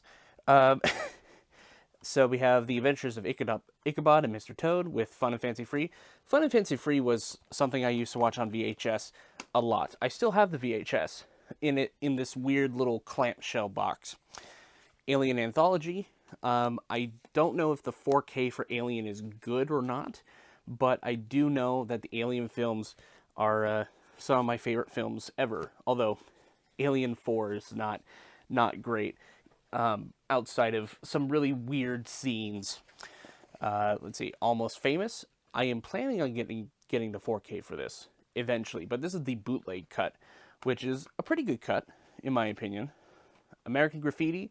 I do hold that this is maybe George Lucas's weakest film, but it's also what kind of helped him get through the door in order to try to get him to get Star Wars be made. Sorry. And then we have American Graffiti, which I maintain to be George Lucas's weakest film out of his entire filmography, but without it, we would not have Star Wars, so fair point. American Hustle. I don't know why I still have this, considering the fact that the director of this film is a complete and utter asshole. That's why I have never watched Amsterdam. I don't care for it. Sorry, I think the director's an asshole. American Psycho. Good movie. A lot of people misinterpret it because A lot of weird toxic masculine men are like, oh, I'm totally Patrick Bateman. They just don't understand American Psycho. Anastasia. I hate this artwork. I hate it. I like the original poster. Sorry.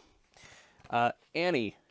I will probably talk at length about why I don't entirely like anime anymore, but this was like the first musical I ever watched as a kid and kind of enjoyed. But nowadays it's like, oh, it's rich people apologia, in my opinion at least. Annihilation, good movie. It's a good movie, really fun.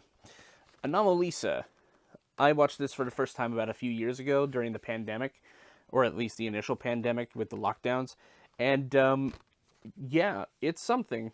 I might want to I might want to rewatch it again, just to see what I really think of it. But it's kind of an outlier of a lot of other Charlie Kaufman films. But yeah, who knows?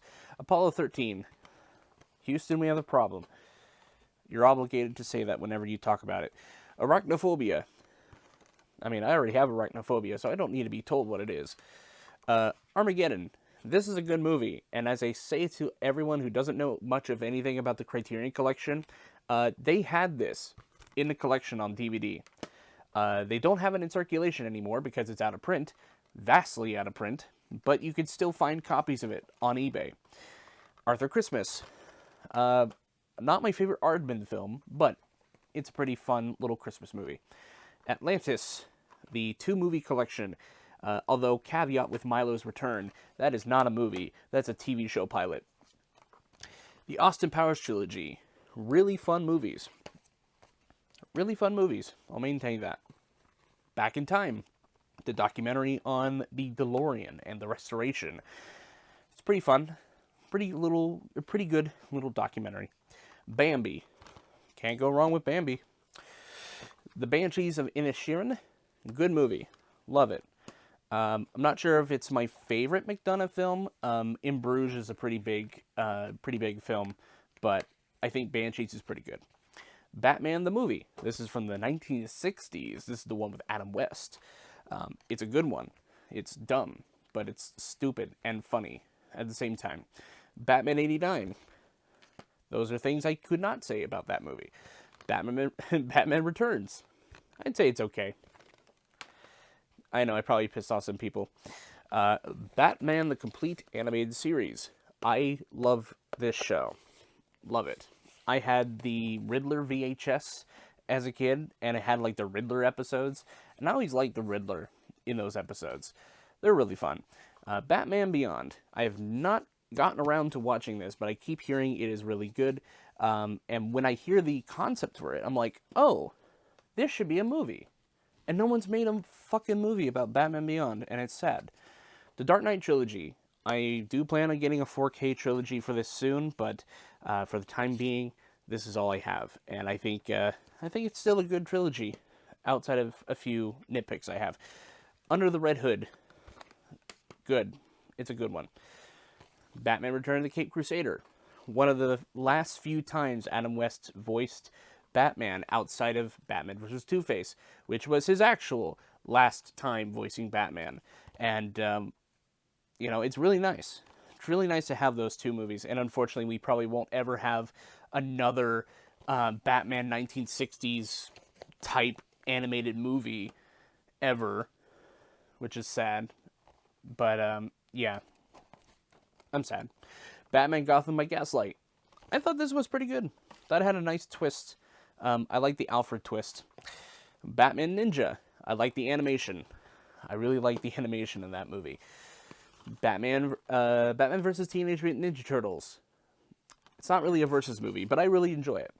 I read the comics, and I think the comics are maybe a little bit better, but I think the movie is pretty fun. Batman Hush. So many issues I have with this. I do think Hush as a story, in terms of the comic, is vastly overrated. I think Hush is not a good villain. Sorry, I just don't think he's a good villain.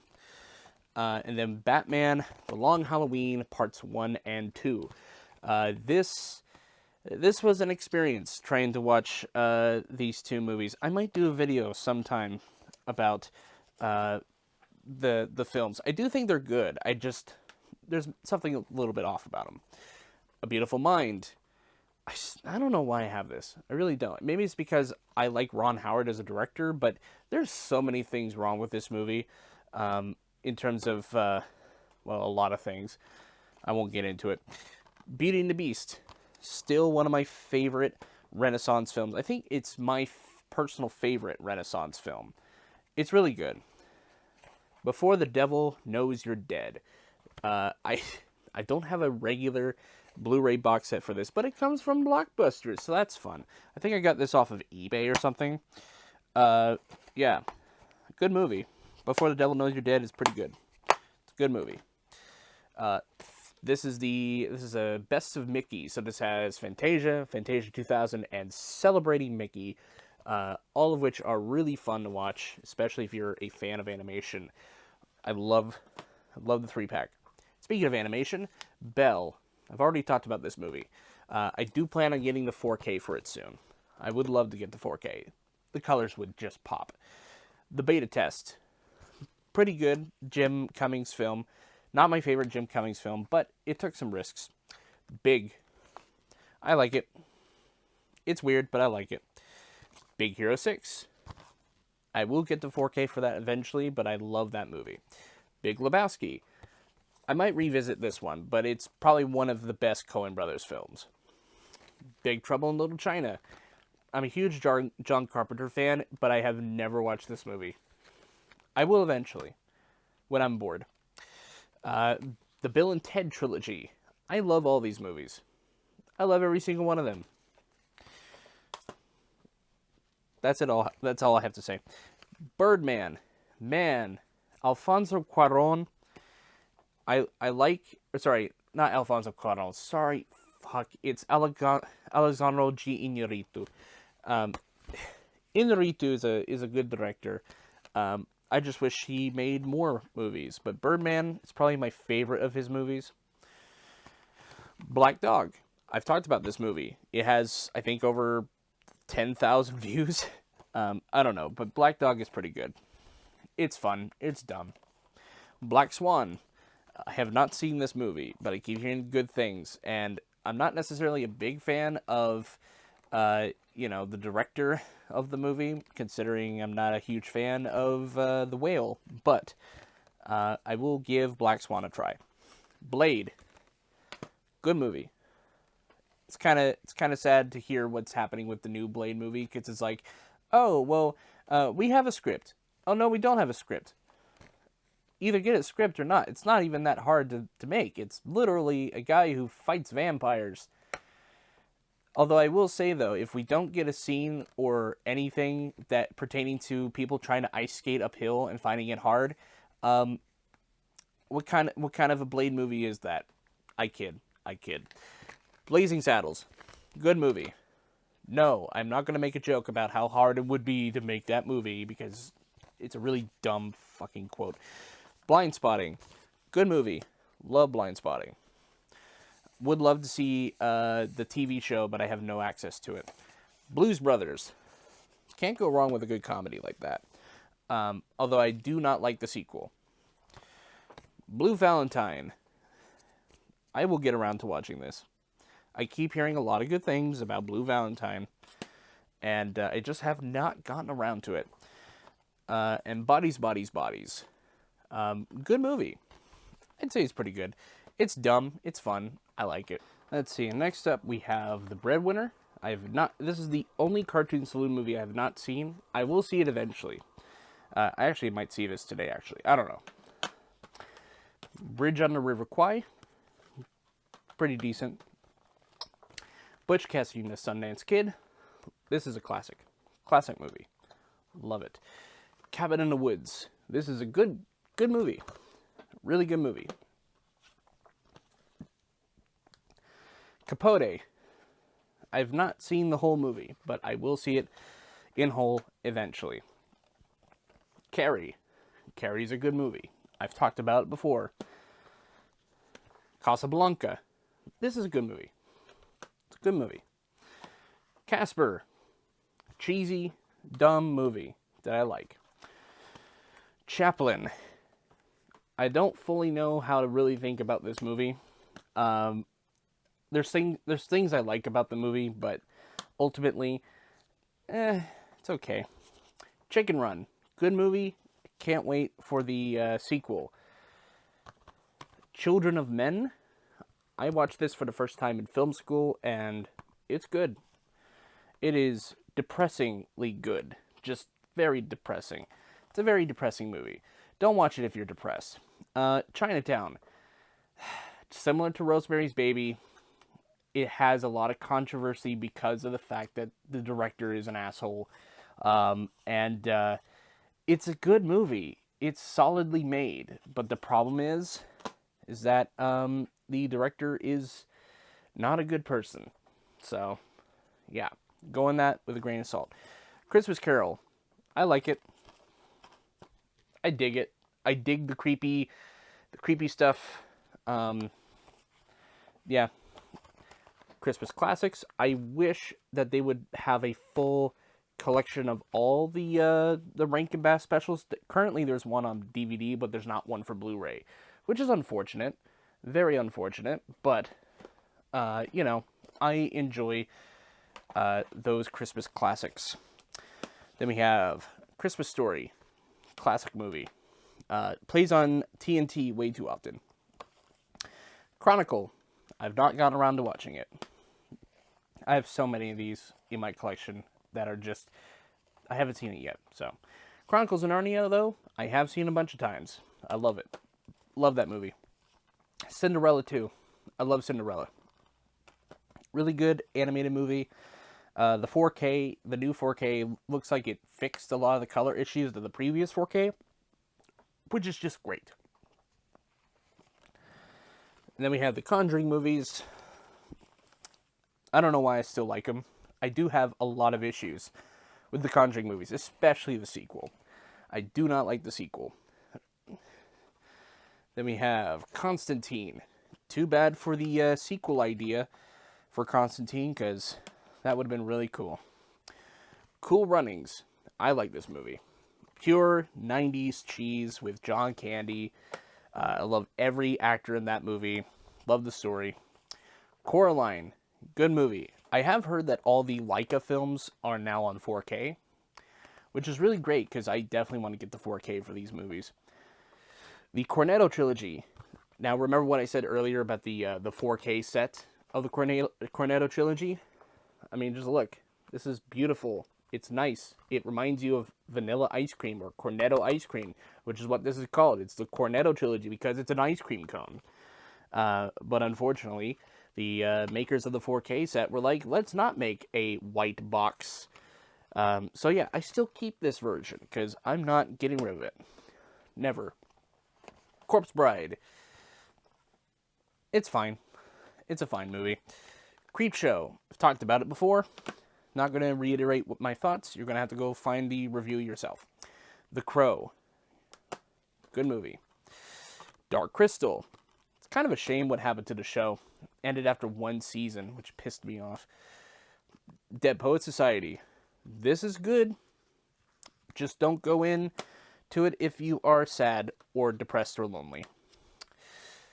Once Upon a Deadpool. I put it in D because it's Deadpool. So, I love how funny this cut is of Deadpool 2.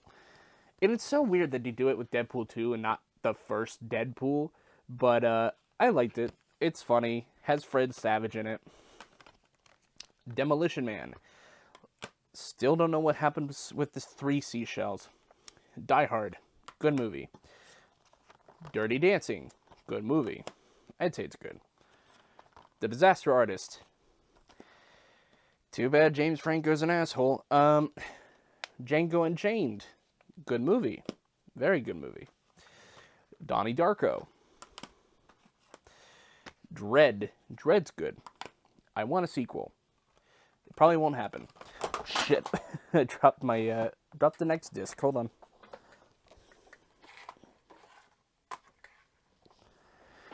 Alright. I got it. Drive. Drive is good. I like the opening song I actually have Real Hero in my Spotify play, or not my Spotify, but my Apple playlist, which is pretty fun. I like that song. I like the whole movie. Dumb and Dumber and The Mask. Too bad The Mask doesn't get like its own standalone disc. It just has to be packaged with Dumb and Dumber. But both are good movies. I like The Mask more. Dumbo. It's fine. It's a fine movie, product of a time. Dunkirk. I like it. I don't know if it's Christopher Nolan's best work, but it's okay. The East Rail 177 trilogy. This is the only box set that you can get. So, all these movies are now in 4K. I could theoretically get all three, but I kind of like them all in one package. So, Eddie the Eagle. Still my favorite experience in the theater. I got to watch it for free, but it was really good. I liked it. Let's see, and then we have The Edge of 17. I will revisit this movie because I liked it the first time. I don't know how I'll feel about it the second time, but I liked it. I liked it the first time. And then we have Live, Die, Repeat, or Edge of Tomorrow. We're getting a sequel to this. I don't know exactly how to really feel about that information, but I enjoyed it. It's fine. It's a fine movie. Edward Scissorhands, good movie. That's all I'll say about it. Eight-Legged Freaks. I'm not going to talk about this too much because this is what gave me arachnophobia. Aside from arachnophobia. And Eighth Grade. I am still waiting on Bo Burnham's second feature film. Unless you count Inside as his second feature film, then you could technically say that's his second feature film. But Eighth Grade was really good. It was really good. And I'm kind of sad that we haven't seen anything from Bo Burnham in a while for films. Because he's a talented director. I think he's a good director. Good writer, too. Elf. It's a classic for a reason. It's a classic for a reason. Because it's funny. The Emperor's New Groove 1 and 2. These are good movies. Kronk, though, Kronk's New Groove, definitely the weakest out of the two. I don't like Kronk's New Groove, but Emperor's New Groove, solid. Enchanted, good movie. I did not like Disenchanted. Sorry, I was just, lack of a better word, disenchanted with it. Ha ha ha, funny, funny, funny. Enemy, similar to what I said about Eight-Legged Freaks, don't watch this if you have arachnophobia. Eternal Sunshine of the Spotless Mind. I still think of this movie a lot. And I think, with the mix of Charlie Kaufman's script and Michael Gondry's direction. I was going to say Spike Jones for some reason. I am really off my game today. But Michael Gondry's direction with the script by Charlie Kaufman, it's probably my favorite of his written works, but I think Eternal Sunshine of the Spotless Mind, I still think about that movie a lot, and I really like it. The Evil Dead trilogy, now that Evil Dead Rise is out, I will probably go watch that probably today, maybe, but Evil Dead trilogy, all of them are good. Ash vs. Evil Dead, this is a good TV show, and it's such a shame what happened to it. Such a shame. Then we have the 2013 Evil Dead. This is easily the goriest Evil Dead movie. I don't know how that compares to Evil Dead Rise, but this movie was really gory. Like, really gory. Then we have The Exorcism of Emily Rose. One of the only few exorcism-style movies that is really good because it confronts faith in a way that's interesting. The Exorcist, right next door to it, it's good. It has the extended director's cut, so I'm not sure how good that cut is, but Family Man. This is basically the modern It's a Wonderful Life, but for rich assholes. It's basically the reverse. Fanboys. I remember watching this on like Spike TV and kind of enjoying it, like when I was very young, but I will have to get around to watching this. I don't think this holds up. I don't think it will hold up anyway. But, it's fine. Fantastic Beasts. Not going to talk about it. I bought that years ago. Fantastic Four. Good movie. Love Fantastic Four. Just kidding. It's not great. But it is a guilty pleasure. Fargo. I love it. The Favorite. I like this movie. I was the only one that showed up to this movie at my local cinema. And I enjoyed the hell out of this movie. I might watch it again. Ferris Bueller's Day Off. It's good. Fifth Element. Such a weird movie. Fight Club. Can't talk about it. Flight of the Navigator. This was a recurring watch as a kid. I loved Flight of the Navigator as a kid. And I might watch it again. I have a whole watch list, so it'll have to be a while. Florida Project. Love this movie. Very well written. Very well performed. Very well done. Love the direction by Baker. Love his work. The Fly. Cronenberg. Can't go wrong with gross out stuff and body horror. Forrest Gump. It's fine. Frankenweenie. I like it. I like Frankenweenie. I just like a Frankenweenie movie. It is good. The Friday the 13th collection. All of these films. This took me some time to get.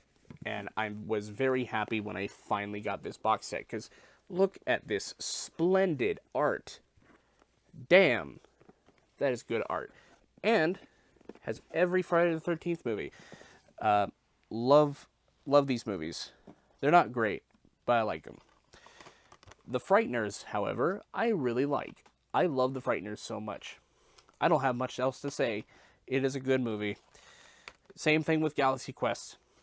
I heard they're making a sequel to this as a TV show. And we'll see how that works. Game Night. The directors of this went on to do Dungeons & Dragons, and I could not be more surprised at how much I loved it. So, and speaking of fantasy, I have every season of Game of Thrones. Every season, including the bad ones. But yeah, all of Game of Thrones. I have all of those seasons. I have not seen every single season, but because of Season 8's reputation, I have had very hesitant. I've just been very hesitant about visiting the show again. But I will eventually watch every episode. So, yeah, there's that. We have the original, Ghost in a Shell. This is a good movie. The remake, not a good movie. Ghost of the Abyss. I like documentaries. I especially like documentaries about Titanic. Then we have this one from Ralph Seppi from YouTube as Ralph the Movie Maker, Golden Hour. I've yet to watch this 40-minute movie, so I'll reserve my thoughts. Goodfellas. Good Will Hunting. Very good movie. Not Good Will Hunting. Good Morning Vietnam. Good Will Hunting. I am dumb. Feel free to roast me in the comments. Goofy movie. First and second movie. Both are really fun. I like the first one more. Goosebumps.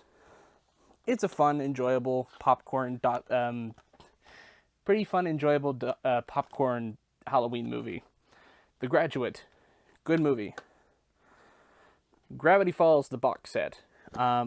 I would love to see the Owl House get the same treatment. I would like to see Amphibia get the same treatment. Along with a few other shows here and there. Honestly, Disney, just license out physical media to, like, Shout Factory. You'll get lots of monies.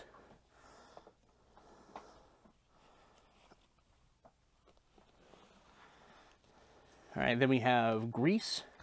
I like Grease. Not good. I like it, though. Great Gatsby. It's good, kind of. Baz Luhrmann is a very, very interesting director. Very interesting. Great Mouse Detective. I like it. Gremlins 1 and 2. I like Gremlins 2. I like it. Green Mile, good movie. Green Room, good movie. Has Patrick Stewart as a neo-Nazi, so that's fun. I can say that word now. We're so far ahead in the video. YouTube's not going to demonetize us for that. A Guide to Recognizing Your Saints, and I tried watching it. It's an acquired taste. I will try again some other time, but it's an acquired taste. Hail Caesar. I remember watching that movie in the theaters, and I thought it was okay. I thought it was good. Halloween, complete collection. Every single movie. I do want to get the 4Ks, though, for all the Halloween movies. Happy Gilmore. One of the funniest golf movies ever. Harry Potter, the collection. I still don't know why I still have this set. I still don't. I'm not a big fan of J.K. Rowling. Not a big fan. I do like these movies. I like them, but it's hard really to go back to watch these movies because of how J.K. Rowling has treated trans people and various other groups and has aligned herself with Nazi rhetoric. So, yeah, I don't know. I don't know what to do with that box set. I love the movies, but I can't bring myself to watch them anymore. I really can't. I might just give it away. I don't know. Hateful Eight. Much better movie than the Harry Potter movies.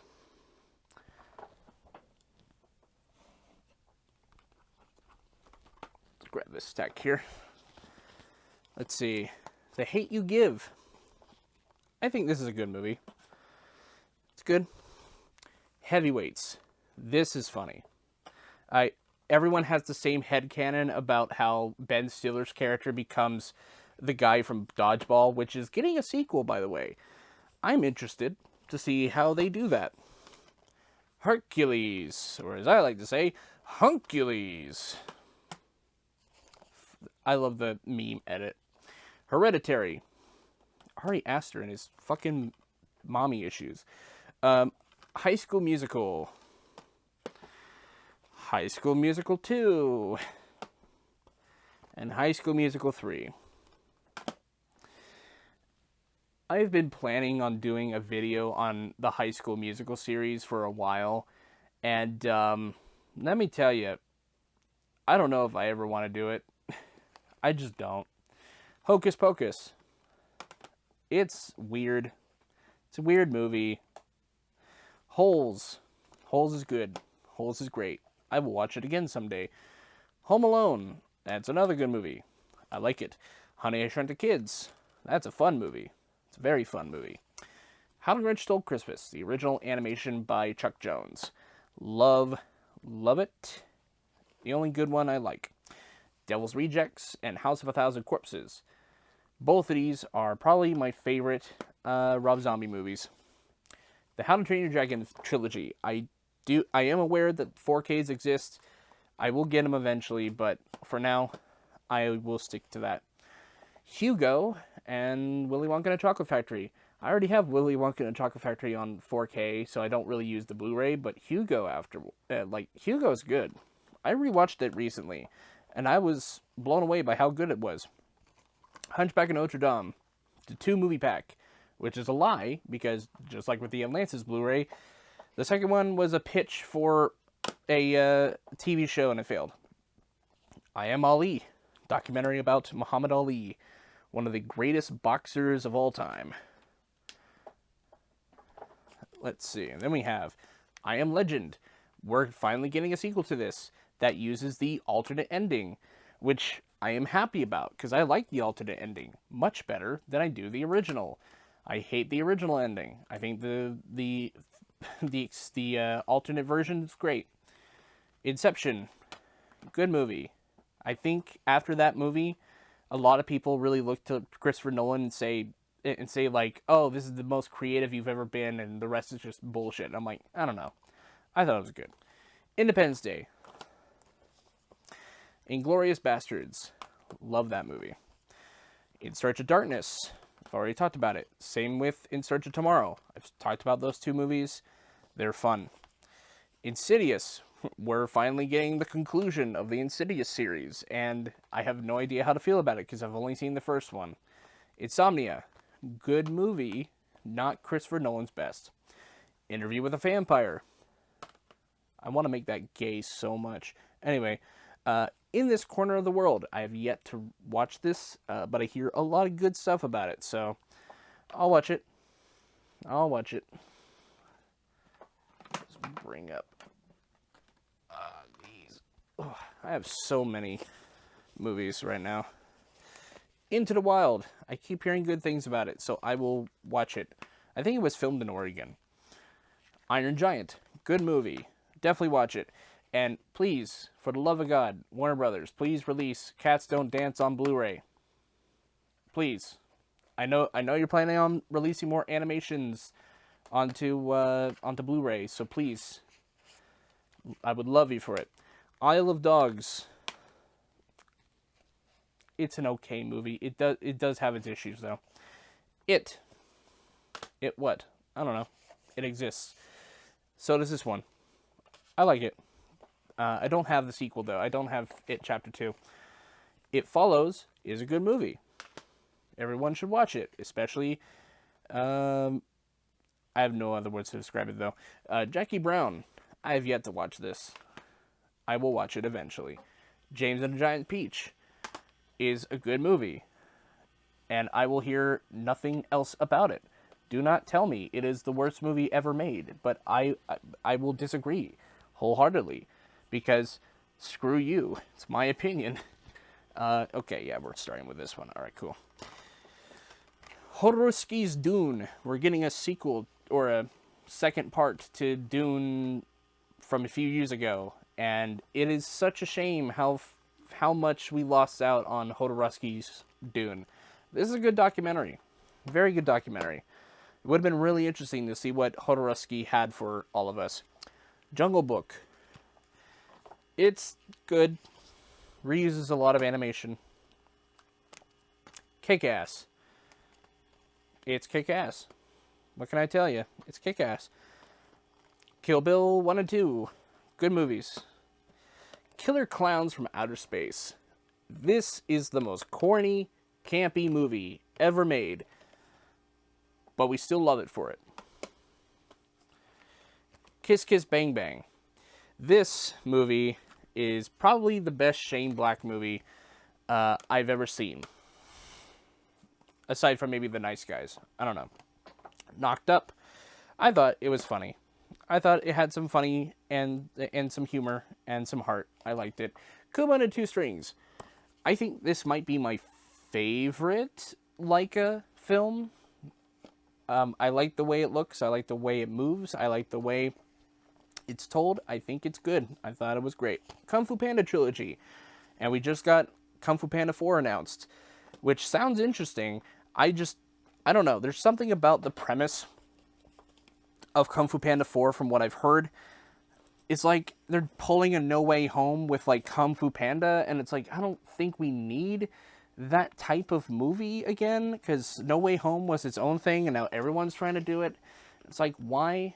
I mean, even No Way Home kind of borrowed a lot from Spider-Verse, so it's, I don't know how to feel about it, but I am excited to see more Kung Fu Panda, because I like Kung Fu Panda a lot. Labyrinth, good movie. Everyone should watch it. Lady and the Tramp. It's probably the most okay Disney movie. It was from a time where Disney was kind of in a lull state, so. Lady Bird. I still think about this movie sometimes. I might watch it again, but Greta Gerwig, I'm excited to see Barbie. Barbie and Oppenheimer, the same weekend. Lake Mungo. This documentary, or mockumentary, is good. I might rewatch it again to really get my full thoughts on it, but like, Lake Mungo is, in my opinion, okay. I don't think it's nearly as scary as people say it is, but I don't know. I got it suggested to me by Chris Stuckman, so I'm like, okay, I'll watch it, and I don't know, I thought it was okay. La La Land. Outside of the ending, I like a lot about La La Land. You can still acknowledge the good stuff about a movie and still come away with the ending sucked. The Last Blockbuster. It's a documentary about Blockbuster. What can go wrong? The Last Starfighter, good movie. I would love to see a sequel to that. I do not want to make it, though, because there's no way in hell I would ever touch that with a 10-foot pole. I would love to, but I just don't have the time to do that. A League of Their Own, good movie. Good movie. Good TV show, by the way. Love the adaptation. Leap of Faith. This is the documentary on The Exorcist. It's from William Friedkin's perspective, and I have not seen it. But I heard a lot of good things about the documentary. Legend of the Guardians, The Owls of Ga'Hoole. In my opinion, probably the only watchable Zack Snyder movie. Outside of maybe Sucker Punch. I don't know. Lego Star Wars, The Padawan Menace. Got it from a thrift store for like 50 cents. Not gonna lie. Then we have the Lethal Weapon series. Too bad Mel Gibson is an asshole. I do not like Mel Gibson as a person. He's a dick. He's an anti-Semite and a racist. Jim Carrey, Liar Liar. This was a funny movie to me as a kid because of that one line where he goes, "Stop breaking the law, asshole." And today I feel that all the time. Life Itself. Not the movie by the guys who made This Is Us, but the documentary about Roger Ebert. Looking back on this documentary, it does tend to heavily focus a lot on just Roger Ebert and have a lot more credence towards Ebert when it's sometimes where, he's had disagreements with Siskel and, Ebert was in the wrong sometimes. So, I don't know. Lighthouse. Good movie. It's basically a movie where the best way to solve your problem is to take care of it. Not going to explain what it is. Lights Out. Good movie. I'm so glad to hear that, David F. Sandberg is returning to horror. He had some horror influences put into the Shazam movies, but I'm glad he's going back to more smaller scale horror movies. I love Lights Out. The Lion King. Good movie. Very good movie. The Little Mermaid is good. I'm not excited for the remake. I have never been excited for any of the remakes. Sorry. Little Shop of Horrors, the director's cut. This is the good cut. This is the only good cut you will ever see. I know a lot of people like the theatrical cut, but the director's cut, in my opinion, solidifies the themes and reinforces the ideas behind it in a way that I really like. The Lorax. What can go wrong with the Lorax? I like the Lorax. Not the one you're thinking of. The one from the original Chuck Jones animation. I don't like the one from Illumination. Lord of the Rings, the extended edition trilogy in this really cool book. It's so gold. I was tempted to get this signed by Sean, but I had Goonies 2 signed. Goonies 2, the NES game. Goonies 2 doesn't exist as a movie. The Lost City. I only have this because my mom bought it because she never watched it before and wanted to watch it, and she watched it, and now it's stuck in my shelf. It's an okay movie. I don't think it's great. I just think it's okay. The Lost Boys. I would love to get to 4K for this movie because I look at those images and I'm like, oh, okay, I'll watch that. I'll watch that new cut. But please, I would love to have a 4K copy, if it exists. I love The Lost Boys. Lover. Speaking of Ralph Seppi again, I have not seen this movie, so I will not comment on whether or not it is good. Lupin the Third. The First. Lupin the Third, the First. What a confusing title. But I like the animation. I like the story. It's fun. It's goofy. It's riveting. I might watch more Lupin in the future. Mad Max. Again, Mel Gibson's an asshole, but Mad Max was fun. But Road Warrior was better. Thunderdome is okay. Y'all are too hard on it. Fury Road is probably the best it'll ever be. Unless Furiosa can up it. Making Contact. I will make a video one day on this because I remember watching this as a kid and being completely freaked out by it, and now watching it as an adult, I'm like, how the fuck was I ever scared of this movie? Like, it's not even remotely creepy at all. It's not even good.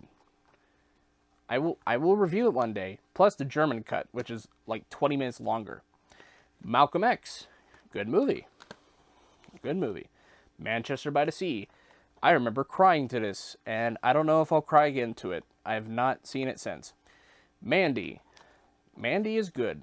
It's fun. Makia. The Martian. Martian's good. Love making potatoes. Making potatoes from your own shit. Then we have Mary Poppins. One of my favorite Disney movies. Not a great adaptation of the work, but I thought it was good. Masters of Horror Volume 1. This has cigarette burns by John Carpenter in it. The whole premise of Masters of Horror is that you get a bunch of horror directors and they make like a short anthology series. It was a show, I believe, but this has some good stuff in it. Meet the Robinsons. I don't know if it holds up too well, but I kind of enjoyed parts of it. Not gonna lie.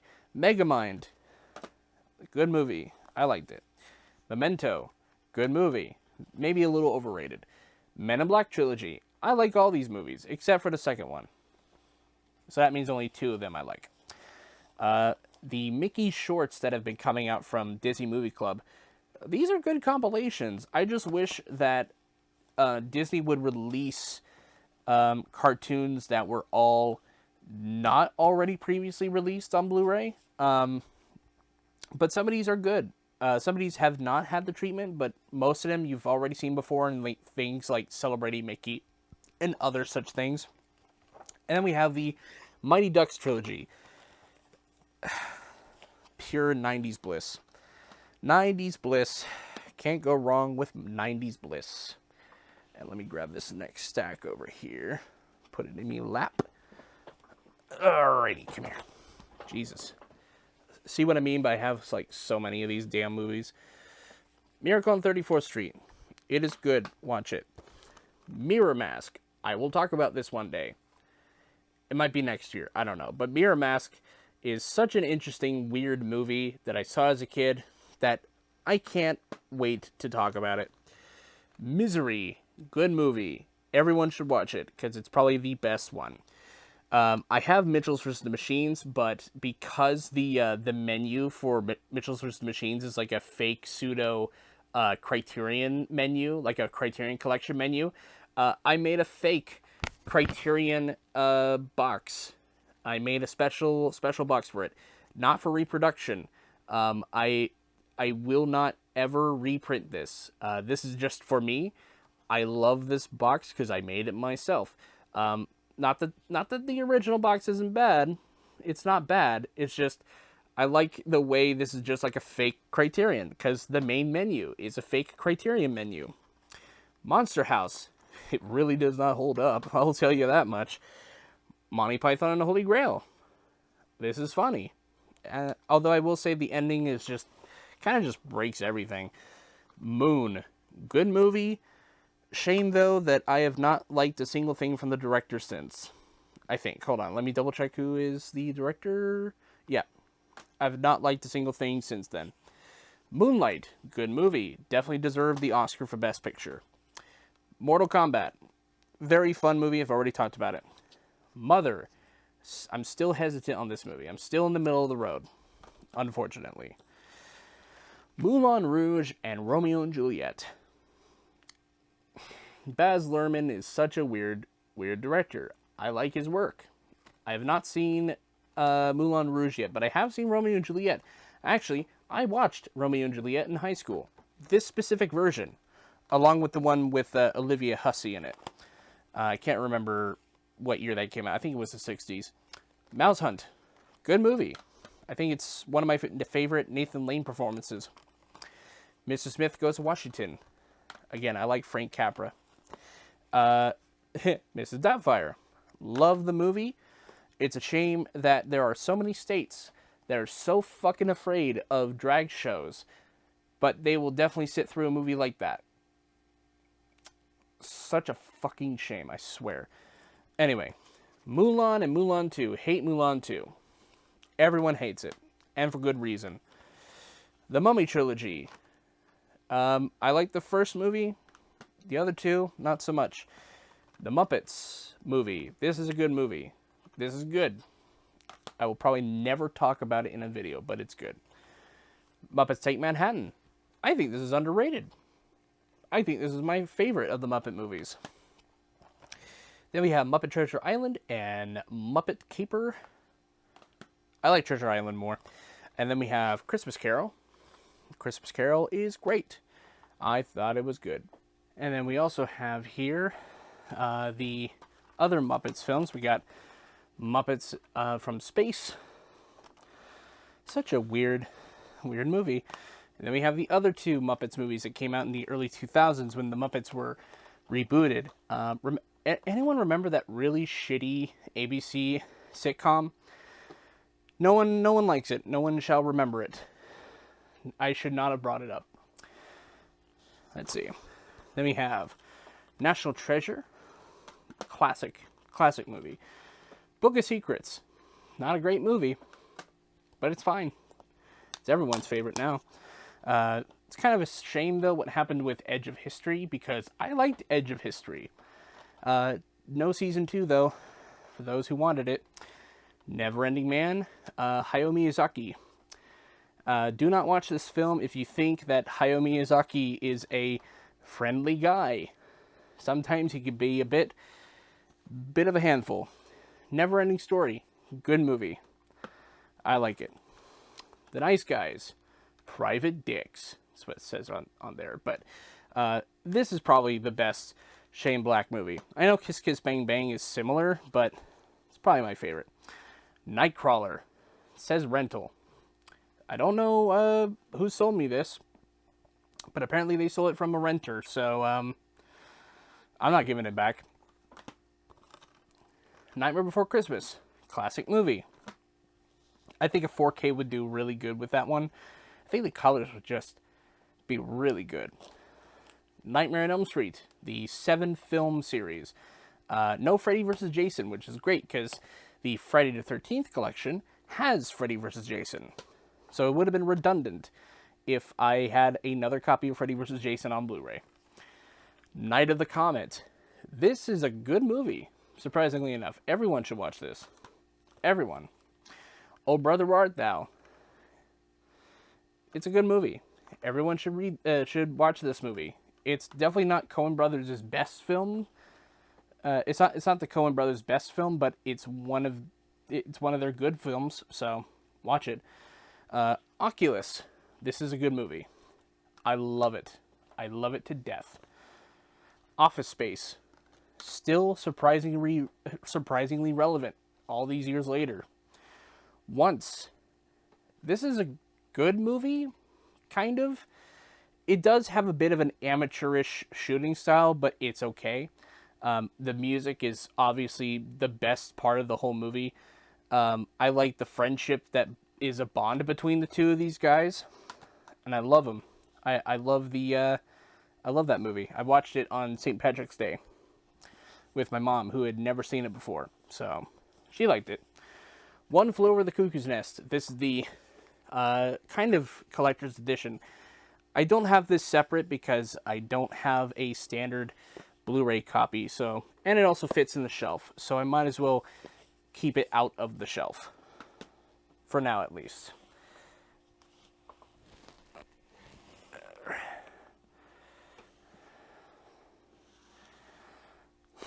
Let's see, and then we have 1 Hour Photo. This is a good movie. This is a good movie. Mark Romanek is a terrific director with this movie. I think this is a good movie. Everyone should watch it. It's definitely one of Robin Williams' best performances in a more serious context, and much more thriller type context. It's such a weird movie though, but it's good. Paranorman, good movie. I think it's either that or Kubo to be my best Leica film in my opinion. Peanuts movie. Good movie. Probably the only Blue Sky movie that I find to be even remotely good. And that's a hot take. Pearl. Good movie. I liked it. I fucks with it. Pete's Dragon. This is a fun movie. It's not good, but it's fun, and I like it. We got The Perks of Being a Wallflower. Oh man, I forgot Ezra Miller was in this movie. Oh boy. I like it though. I like Logan Lerman. I like Emma Watson. Both of them are terrific performances in that movie. Peter Pan. I have not seen Peter Pan and Wendy yet, but I heard that David Lowery did a decent job with it. He also did the Pete's Dragon remake, so we'll have to wait and see. But this film does not hold up too well in various areas that, yeah, there's just so many areas that really does not hold up. It really does not. I like the 2003 Peter Pan the best. It's probably the best Peter Pan adaptation, in my opinion. Phantasm, remastered. I think this, yeah, remastered. This is such a surreal movie. Very surreal. Pinocchio. This is a fun movie. Not as good as Guillermo del Toro's version. It has been dethroned. Pirates of the Caribbean, Curse of the Black Pearl. Easily the best of the series. Dead Man's Chest. It ain't too bad. World's End. A bit too long, but really fun to watch. Unlike Parts 4, which Stranger Tides was not great, and then Dead Men Tell No Tales, which is the biggest flop ever, in my opinion. I did not like it. I wanted to like it. I so much wanted to like it. It had a promising creative lead, and I should have known better. Pitch Perfect. I like it. I don't know if it holds up too well, but I liked Pitch Perfect when it came out, and I still remember the remixed songs. I loved all of them. Pixar Shorts Volume 1, Volume 2, and 3. I love the Pixar shorts. I love all of them. They're all great. Watch more short films. Planes, Trains, and Automobiles. Best Thanksgiving movie of all time. It's one of my favorites. Rise of the Planet of the Apes. It's okay. But, you know, Dawn of the Planet of the Apes. That's good. War for the Planet of the Apes. That's good. And I'm excited for Kingdom of the Planet of the Apes. That one's going to be fun. The Pokemon Trilogy on Blu Ray. I like these movies. They're a guilty pleasure. I Choose You. I know people are really hard on this particular movie because Pikachu speaks English. Yeah, one scene. But I enjoyed I Choose You. There's plenty of moments where me being an old school fan of the anime definitely cried in certain scenes where it's like, oh my god, this is so perfect. Although it's, you could basically chalk that up to being like nostalgia bait. Fair point. Pompo the Cinephile. I hate this movie. I love so much about it, but I hate the fuck out of this movie because it frames being industrious and being, you know, having a good work ethic. Pompo the Cinephile. I hate this movie. I hate the way it talks about work ethic. I hate the way that it's like, oh, if you work hard enough and you exhaust yourself to death, and only true artists can, you know, truly attain being an artist by putting themselves through fatigue. And I can go on about how much this is such a bad movie. I'll talk about it eventually, but I hate the way it discusses work ethic. I think it sets a bad example. Also, I hate the fact this movie's like, oh yeah, the only good movies are like 90 minutes. Such a fucking brain dead take. Very brain dead. Very online only take. Polar Express. I like it. It still holds up for me. And I know people don't like it because of the uncanny valley, but I think it holds up well. Poltergeist. Good movie. I've talked about it. Poltergeist 2 and 3. I've talked about them. The remake. Terrible. Don't know why I still have it after doing that video. Pooh's Grand Adventure, The Search for Christopher Robin. I remember watching this movie as a kid on VHS. I might watch more of it later. You can't stop me. You can't tell me what to do. You can't tell me not to watch it. I will watch it because I love Blue. Or not Bluey. Fuck. Pooh, not Blue. I like Bluey too. Power Rangers. Not a bad movie. I think it still holds up. It's kind of a shame though we did not get a sequel to it. Predator triple feature. Predator, Predators, and Predator 2. All of them are pretty good. The Prestige. Want to see a magic trick? Prince of Egypt. This is a good movie. Easily one of DreamWorks' best achievements. Princess and the Frog. Has a really great Keith David performance. Prisoners. Good. The Producers. This is a good movie. Definitely watch it if you're a Mel Brooks fan. This is not, by the way, the one with Matthew Broderick. This is the original from 1960, which won Mel Brooks our Best Original Screenplay Award. Prometheus. It's okay. Psycho. Psycho's good. Psycho's great. Pulp Fiction. Rain Man. Rain Man has a lot of issues. Rango. Rango's good. I love Rango. Everyone should like Rango. Rango's great. It is sad we don't get many of these types of movies, but I loved Rango. Remember the Titans. It's fine. Repo, the Genetic Opera. I have so much to say about this movie and not a lot of time to say it. It's fun. It's not great. It's stupid at times. It's very redundant in the first half hour. And, yeah, kind of a shame that the creator of Repo is a fucking creep. Reservoir Dogs. Good movie.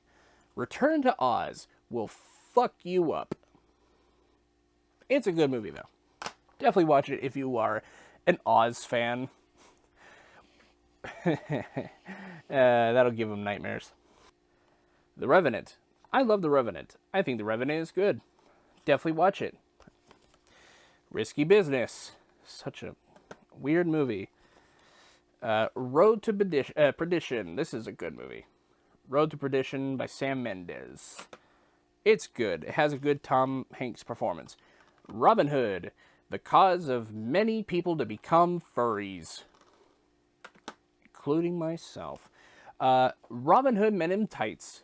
Another fun Mel Brooks film. I don't think it's my favorite Mel Brooks film, but it's one I started off with, so. RoboCop. Good movie. Very, very anti-police. Oddly enough. Also anti-capitalist. The Rocketeer. This is a good movie. It's a shame there's never been a fucking sequel, because The Rocketeer today, if Rocketeer were made today, actually, you know what? No, it probably would not have been made today, honestly. I don't even think it would have even gotten a sequel today. I don't know. In the landscape of the Marvel Cinematic Universe, I don't think, if you were to make a Rocketeer today, I don't think it would even work. But The Rocketeer, I would love to see a sequel for. The Rocky series. Love Rocky. Everyone should like Rocky. Creed. Creed's good. Creed 2. Creed 2 is good. Have not seen Creed 3, unfortunately, because it left my town the week I was going to go watch it anyway. And it left without me. So, I'll have to watch it when it comes out on digital. Rocky Horror Picture Show. I saw this for the first time years ago. I don't fully get the hype around it, but I do like a lot of it. Sorry. Let's see. Rocky Horror Picture Show. I think it was okay. It was an okay movie. The Room, which is signed to me on my birthday in 2020. This was just after lockdown started. And this was the best, funniest fucking thing to come in the mail for me. Also, the back of this box is just so weirdly designed. So many things. I love how, like, one of the special features is just titled Interview. It's funny. Samurai Jack, the complete 5-season Blu Ray set. This is a solid set. I love how you can take the cover off and there's individual Blu Ray cases instead of a goddamn digibook. I will never stop complaining about digibooks. You will never get me to stop. Digibooks mostly suck. The Sandlot. Outside of 1 or 2 scenes that are incredibly problematic, it's good. It's good. I like The Sandlot. The Santa Claus trilogy. I like the first one the most. The rest of them, not so much. Saving Mr. Banks. Very much a revisionist movie for Disney. Very much revisionist. Then we have Saving Private Ryan in this really cool steelbook. I think this is one of the best steelbooks for a movie. It's like in an ammo case. I like it. The Saw movies, or at least the first 7 movies. I've already talked about the Saw movies, so look it up on the channel. Schindler's List. It is amazing to me how Schindler's List and Jurassic Park came out in the same year. Scout's Guide to the Zombie Apocalypse. I still don't know what to really think about this movie because as a former scout, this is kind of funny. I like a lot of it, but I don't know if it fully holds up well. It has some good stuff in it. It has some good performances. There's just some weird ass shit in that movie. Scream 1, 2, and 3. Weakest one is probably Scream 3. Scream 4. Pretty good. I just don't like the way it looks visually. Scream 2019, 2021. When did this come out? 2020? 2021. I'm an idiot. But yeah, Scream. I thought it was good. Scream 6. I liked Scream 6. I fucks with Scream 6. I think that's a fun movie. And it's okay to not like it if you don't like it. And then Scrooged. Scrooged is a good adaptation of A Christmas Carol. I liked it. Searching. I've not seen Missing yet, but Searching was pretty good. Secret Life of Walter Mitty. Very weirdly reaffirming. Secret of Nim. Good movie. Watch it. 7. Good movie. Watch it. Shape of Water. I love it. I love the way the movie works and looks. Shawshank Redemption. Easily one of Stephen King's best adaptations. Sherlock Holmes 1 and 2. Would love to see a third one. It would probably never happen. Short Term 12. Good movie. People should watch that. Shrek, The Ultimate Collection. It's Shrek. What can I tell you? Sicario. Sicario's good. I don't think it's not the director's best. I don't think it's Denis Villeneuve's best movie. Sicario 2, not good. Not a good movie. A Silent Voice, pretty good. The Simpsons movie, this is good. I love the Simpsons movie. Sinister, good movie. Sleeping Beauty, this is good. I like Sleeping Beauty. Snoopy Collection. There is one movie in here, Snoopy Come Home, that made me cry as a kid because I had a dog at the time. Snowpiercer. Good Bong Joon-ho film. Snow White and the Seven Dwarves. Can't go wrong with that. The Sound of Music. Good movie. Good movie. Source Code. This surprisingly holds up. I like it. I like Source Code. Spectacular Spider-Man the Show on Blu Ray. It's well done. It's a well done transfer. For the Love of Spock. Good documentary. Will make you cry. Maybe. SpongeBob SquarePants the movie. Very good movie. Not that great. Spy Kids trilogy. Really fun movies. Very creative. Very inventive for what they are. Spy Kids 3D, though, does not hold up that well. Let's see here. We have The Stand. I've already talked about it. A Star is Born, good movie. I enjoyed it. Star Trek '09, it's okay. Into Darkness, not a good movie. I will say that with a straight face. I don't like it. Star Trek Beyond, probably the best out of all three of those movies, and we will probably never get a fourth one. Step Brothers, fun movie. Stranger Than Fiction, this is a fun movie. I like it. I don't know if it holds up too well, though. Stranger Things 1 and 2. Please, Netflix, for the love of God, release more of your original stuff onto Blu Ray or physical media. I beg of you. I beg of you. Seriously. Stuart Little. Good movie. Not great. Castle in the Sky. Howl's Moving Castle. By the way, these are all Studio Ghibli. I put it under Studio Ghibli, so. Or is it Ghibli? Is it GIF or GIF? Sorry. Kiki's Delivery Service. I like this movie. It's one of my favorites. Totoro. It's everyone's favorite. Totoro is everyone's favorite. Nausicaa, Valley of the Wind. Good movie. Princess Mononoke. It's a good movie. Spirited Away. Probably one of his best films. Whisper of the Heart. This is a good movie. Definitely watch it. Superman the movie is good. That's all I could say. Oh, sorry. I moved you guys. Sorry about that. Sorry. I bumped into you. Superman vs. the Elite. Good movie.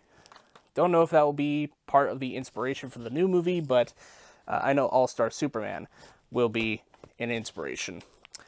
The Death of Superman. Good adaptation, honestly. The Reign of the Superman, though, in my opinion, not great. Sweeney Todd. Good movie. Love it. Swiss Army Man. If you haven't seen this movie and you're a fan of Everything Everywhere, right up your alley. Sword in the Stone. Not the best Disney movie, but it's okay. Synchronic. Haven't seen it yet. I heard some good things about it. The directors I know decently. Synecdoche, New York. Pretty much YMS's go-to film. But it is good. It is good. Tarzan. Good movie. TMNT, which is signed by by one of the stunt performers from the film. The one who played Ralph. Or Ralphie. Love him. Love him to death. Secret of the Ooze. I have a lot of nostalgia for that movie. Not a great movie, but I do remember the BK Kids commercial that would play before the VHS. It's such a weird thing, though, to like think about. That's like, oh yeah, before your movie starts, here's an ad for fucking Burger King. It was so crazy. It's so dumb. So dumb. Dumb, dumb, dumb. Instead of dumb, dumb, dumb, dumb, dumb. There we go. Alrighty. Then we have the Terminator. I suck at voices, I'm sorry. Terminator is good. Terminator 2, good movie. Everything else, though, mostly sucks. Theory of Everything. It's okay. It's okay movie. The Thing. The Thing is good. Thing is good. Hard to live up to it. 3 Billboards. I don't know if this is McDonough's best. McDonough's okay. This is probably one of McDonough's okay movies. I don't think it holds up too well. The Tigger movie, signed by Jim Cummings. The voice actor, not the director. I met him in real life, and he was such a treat. Such a great man. Such a nice, lovely man. Love him to death. 3 Musketeers. This was okay. It was okay. It's okay. Thunder Road. Good movie. Good movie and good first feature film. Adventures of Tintin. It will never not astound me that we had never gotten a sequel to that movie. Because that movie is really fun. That movie is really fun. I like it. Titanic. I've already given my thoughts about how much I love Titanic, so I'm not going to reiterate myself. Lara Croft Tomb Raider. Not a great adaptation. but really fun. Tomorrowland. Should have listened to this movie harder. Toy Story that time forgot. Christmas special. Pretty fun. Pretty fun little movie. Treasure Planet. Out of all the live action remakes that Disney decides to make, they routinely skip over this one the most. This is fun. But I guess after Strange World, they're probably never going to take a look at that shit again. Trick or Treat. Good movie. Definitely watch it. I'm excited for the sequel, if it ever comes out. Tron, the original, is a classic. It's good. It's a good movie. It's very relevant today. Tron Legacy is fun. I love Tron Legacy. Tron Legacy is great. It has a banger-ass soundtrack. True Grit, the remake. It is the better of the two. I am sorry. Truman Show. Good movie. Everyone should watch that. Trumbo. I liked it. I liked Trumbo. Not great, but I liked it.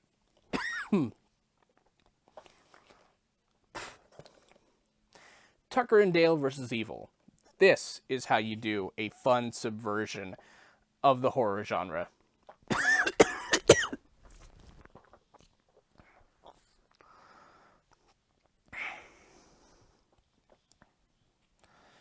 Ugh. Okay, continuing on. All right. All right. Twister. We're getting a sequel to this. We live in a weird timeline, but Twister, I liked it. It was very convincing, and it scared me half to death. UHF, signed by Weird Al himself. Love this comedy. It's really fun. People should watch it. People should get to know it more. Especially after the Weird Al Yankovic story biopic that came out. It was fun. Uncut Gems, or as I like to call, Uncut Jams. Still hilarious to me how that was a meme. Universal Monsters Collection. I believe this is just like, let's see, Bride of Frankenstein, The Mummy, Dracula, Invisible Man, Wolfman, and Frankenstein. I think that's all that's in this box set, or in this steelbook. It's a nice steelbook. Upgrade. This is fun. If we ever get a sequel, I would love it. But I don't think we will. And that's probably a good thing. Up in the Air. Good movie. Very good movie. If you like Ghostbusters Afterlife, you'll like that movie. Why? Because Jason Reitman directed it. V for Vendetta. Oddly, V for Vendetta will probably be the most, probably be the most relevant piece of work for the next 50 years. Probably, I don't know, but V for Vendetta is a good movie and a good graphic novel. Definitely watch. Definitely do both. Vacation, good movie. I liked Vacation. Christmas Vacation, everyone's favorite. Everyone's favorite. No one remembers European Vacation because it's not great.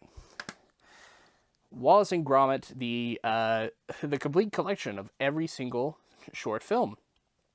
I love Wallace and Gromit. Too bad I do not have the movie. I don't have Curse of the Were-Rabbit. Then I have a Walt Disney Collection short films. This has so many short films in it. Well, 12. But they're all pretty good. A lot of them are really good. Especially Paper Man. I like that one a lot. Yeah, I liked a lot of these. A lot of these are pretty good. How to Hook Up Your Home Theater. That one was pretty fun. Then we have Watchmen, the director's cut. It is not a good cut. It's not good. Even if you're a Zack Snyder fan, the whole Watchmen movie misses the entire point of the book. Waves, I'd say it's pretty decent. The Wedding Singer, this is a great movie. People should watch more of that.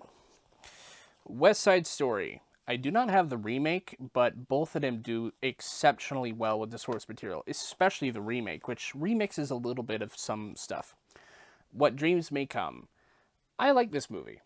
Some people don't, and that's okay. We all have different opinions. When the Wind Blows. When the Wind Blows is good. Maybe a little bit too slow for some, but I think it was great. Whiplash. I love the fuck out of Whiplash.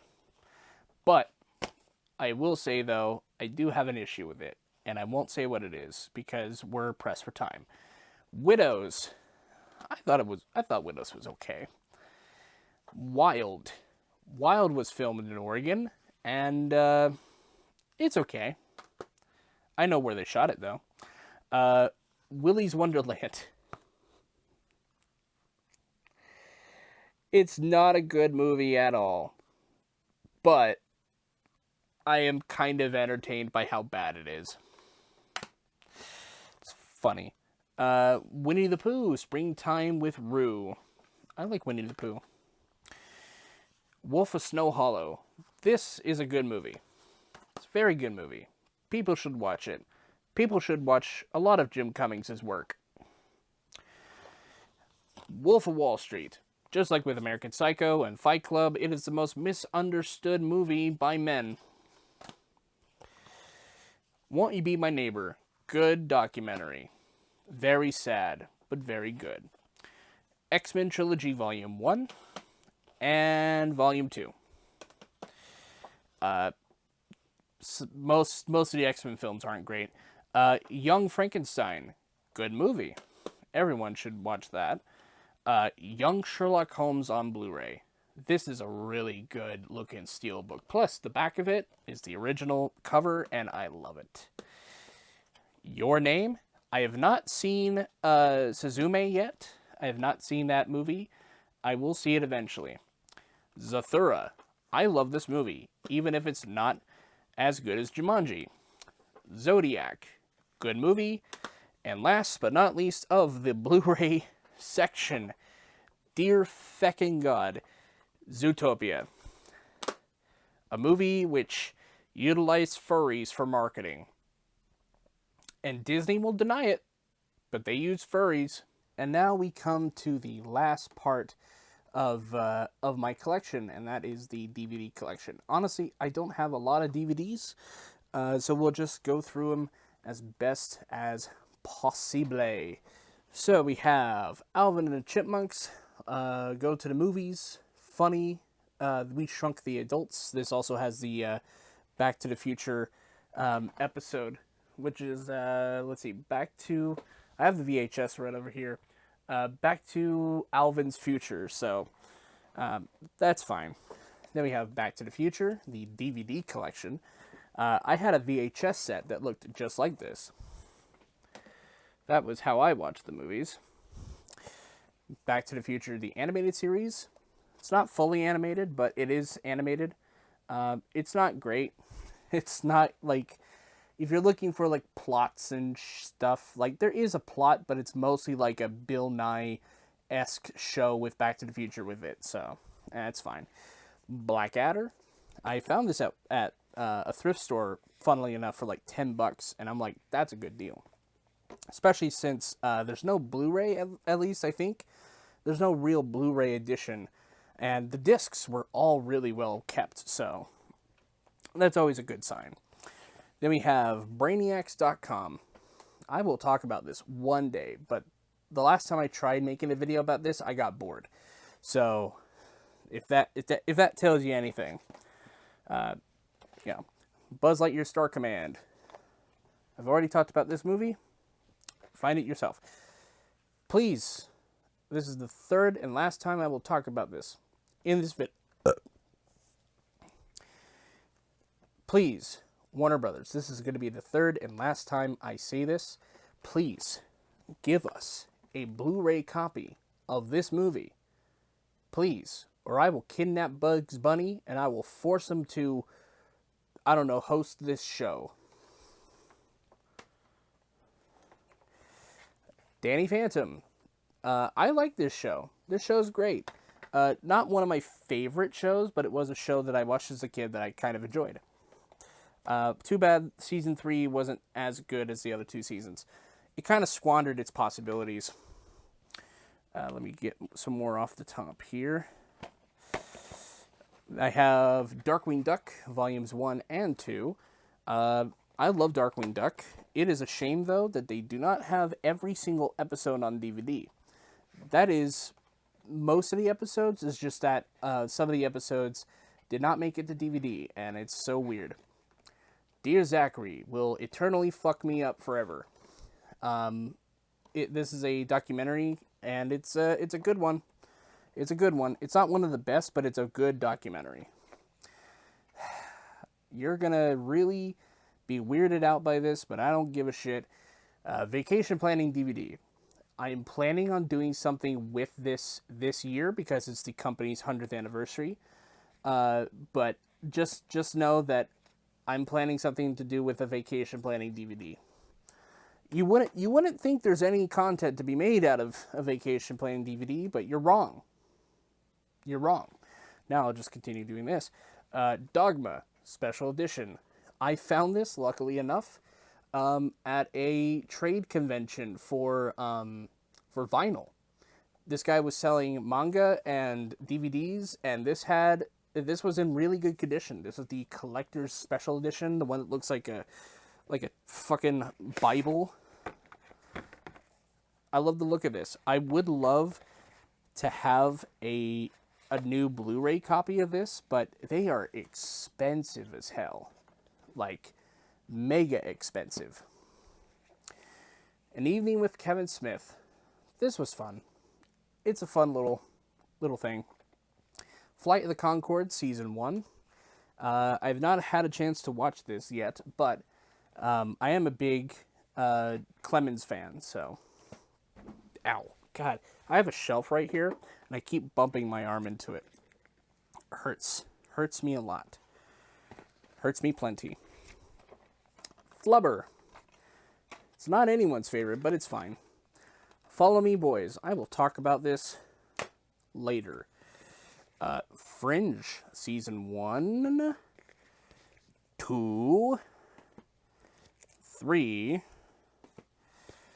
4, and 5. I love Fringe. One memory I have from Fringe is that when they were doing the series finale with Season 5, I was out of town at the time, and I asked my grandparents to record it on VHS so that I could watch it. And I got to watch it. I don't have the VHS anymore. Don't know where it went. The Halloween Tree.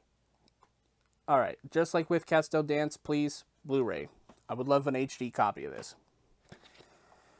Halo Legends. Almost none of the segments are great, but some of them I kind of like. I kind of like some of them. Not all of them. Harry Potter, the interactive DVD game. I've had this for so long. Anyone remember interactive DVD games? I might do a whole video about interactive DVD games, but this was something else at the time. I remember getting it at Walmart for like $5. High School Musical, the DVD game. When I get around, I tell you, when I get around to doing High School Musical, the trilogy, I will also be talking about this.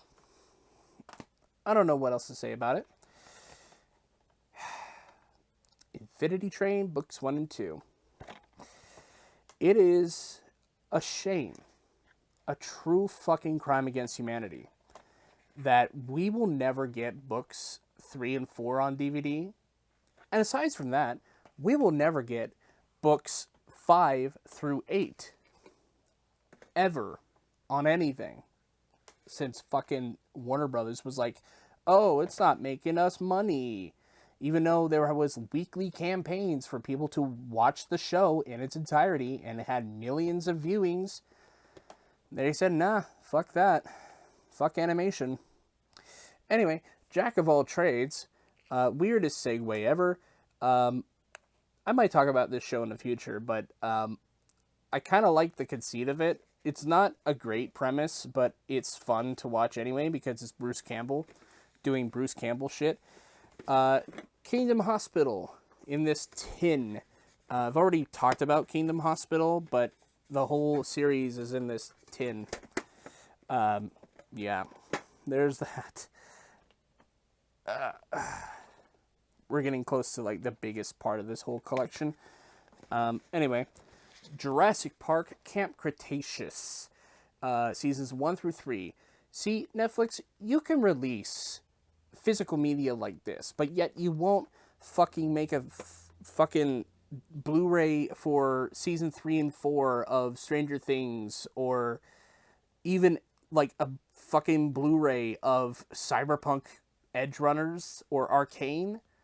You couldn't even be bothered to do any of that for your most popular shows, but yet Universal's like, hey, we want a physical fucking DVD.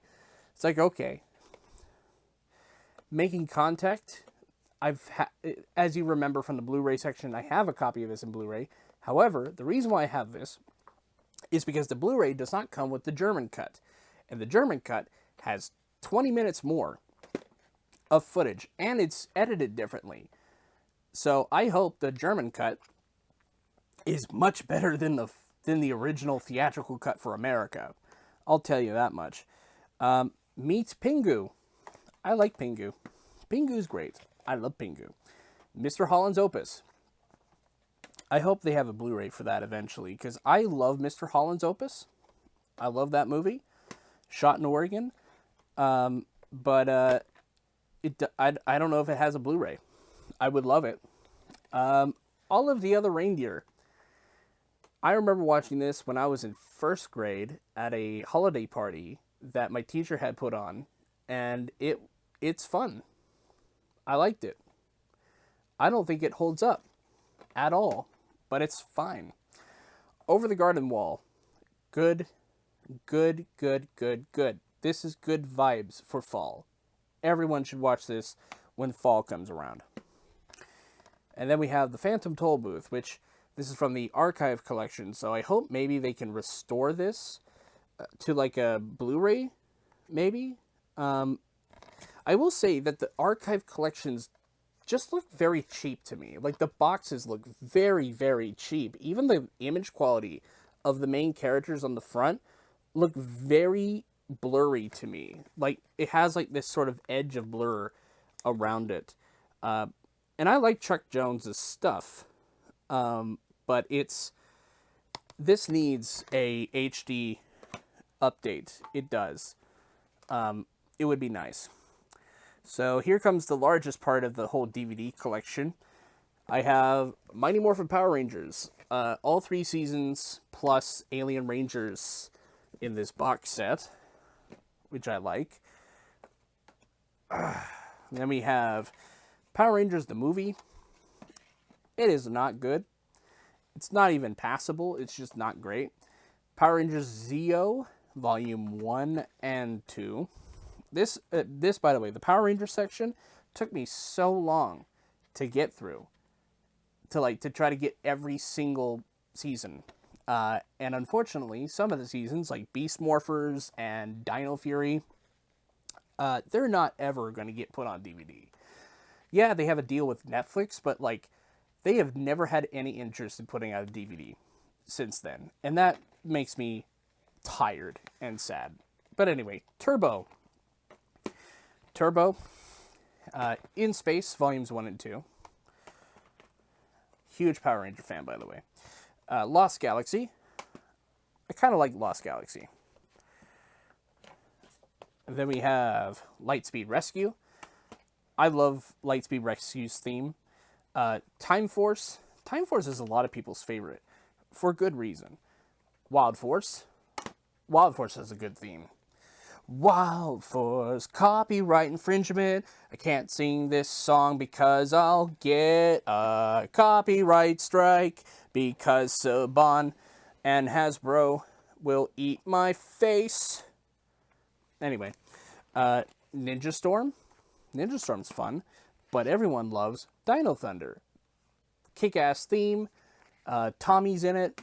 Rest in peace, Jason David Frank. SPD. SPD emergency. Dun, dun, dun, dun, dun. I remember watching that as a kid. Like, everyone likes to talk about how, like, Power Rangers are basically cops and it's a big propaganda show. Out of all the seasons, this is the most propaganda. I mean, it's literally space cops. But then again, you do have wizards, which I don't think count as cops. So, fair point. But Mystic Force was okay. Operation Overdrive, easily the worst.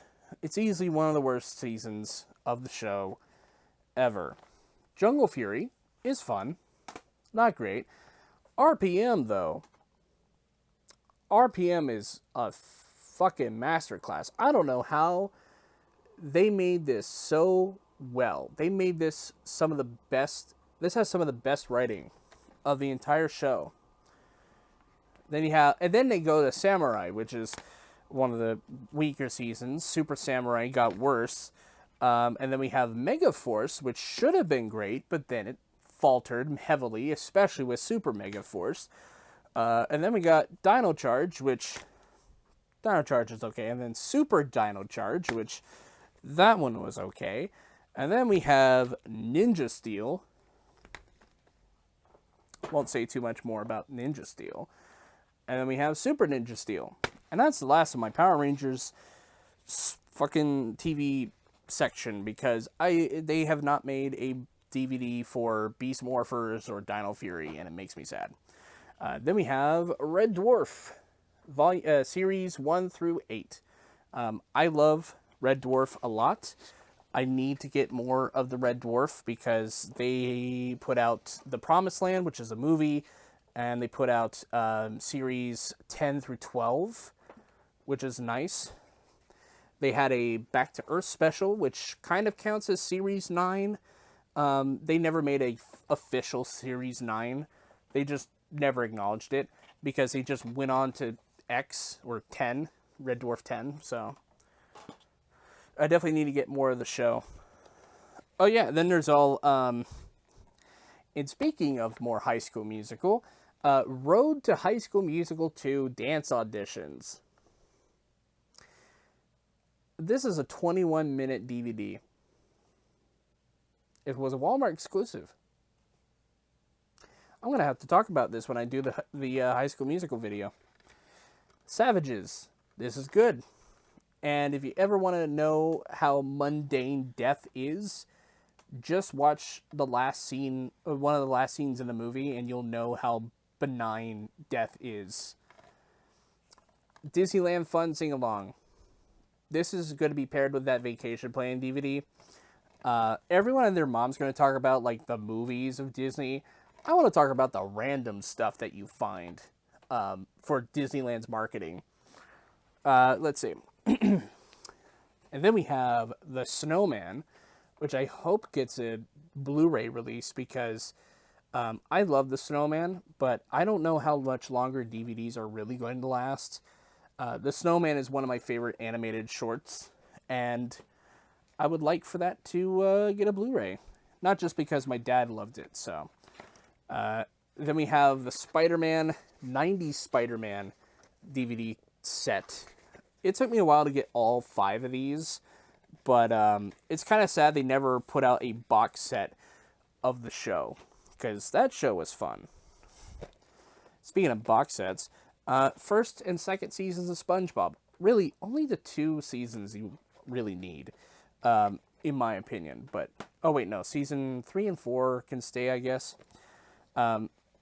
If you recall back to the section in the collector's editions, I had the Spider-Man set. I have a second one of these. I have 2 of these interview DVDs, and one of them will stay in that box. Stargate SG-1, Season 1. I kind of like Stargate. Not perfect, but I like it. Then we have Thank You for Smoking. Again, if you like Jason Reitman's direction, you'll like Thank You for Smoking. It's very interesting. It's a very interesting movie. Gimme. Okay. Then I have this Titanic documentary collection. It's kind of cool. Tower of Terror, which I've talked about before. I'm not going to reiterate my shtick. Toys. Toys is a pretty weird movie. I liked it, though. Has Barry Levinson directed it. Trailer Park Boys Season 1 and 2. I like Trailer Park Boys. I'm not going to lie about that. I like it.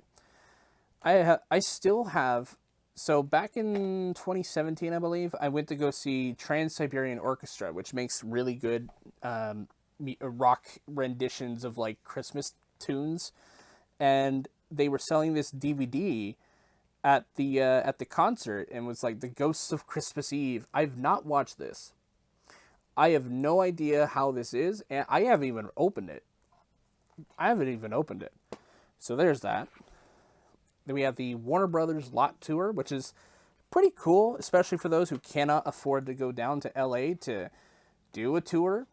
And then last but not least, in my entire collection, we have The Wobulous World of Dr. Seuss, The Cat's Adventures. This has 3 episodes in it. I like this show. When I was a kid, I used to like have these DVDs lying around everywhere, and I would watch the hell out of those because it's like, oh, it's Dr. Seuss, it's Cat in the Hat. It's like this puppet, and I like it. But at the same time, you know, they didn't put out the entire show, so it's kind of sad. Anyway, thank you for watching this entire film library video. This was exhausting to do. There's a reason why I had to do various quick changes, because this took me literally 3 days to film. It's exhausting trying to get all these movies out of my shelves to present to you, the viewer, who probably did not watch this video all the way to the end. But if you did make it to the end, thank you for watching. Please leave a like. I would like one. Also, comment what your favorite movie of all time is, if you have one at least. Anyway, I think that's enough of this side business. I'm just gonna go make something else. So, anyway, thank you everyone so much for watching. Hope you all have a very fantastic day, or week, or month, or whatever. If it's your birthday, happy birthday to all of you. And I'll see you guys in the next video. Peace.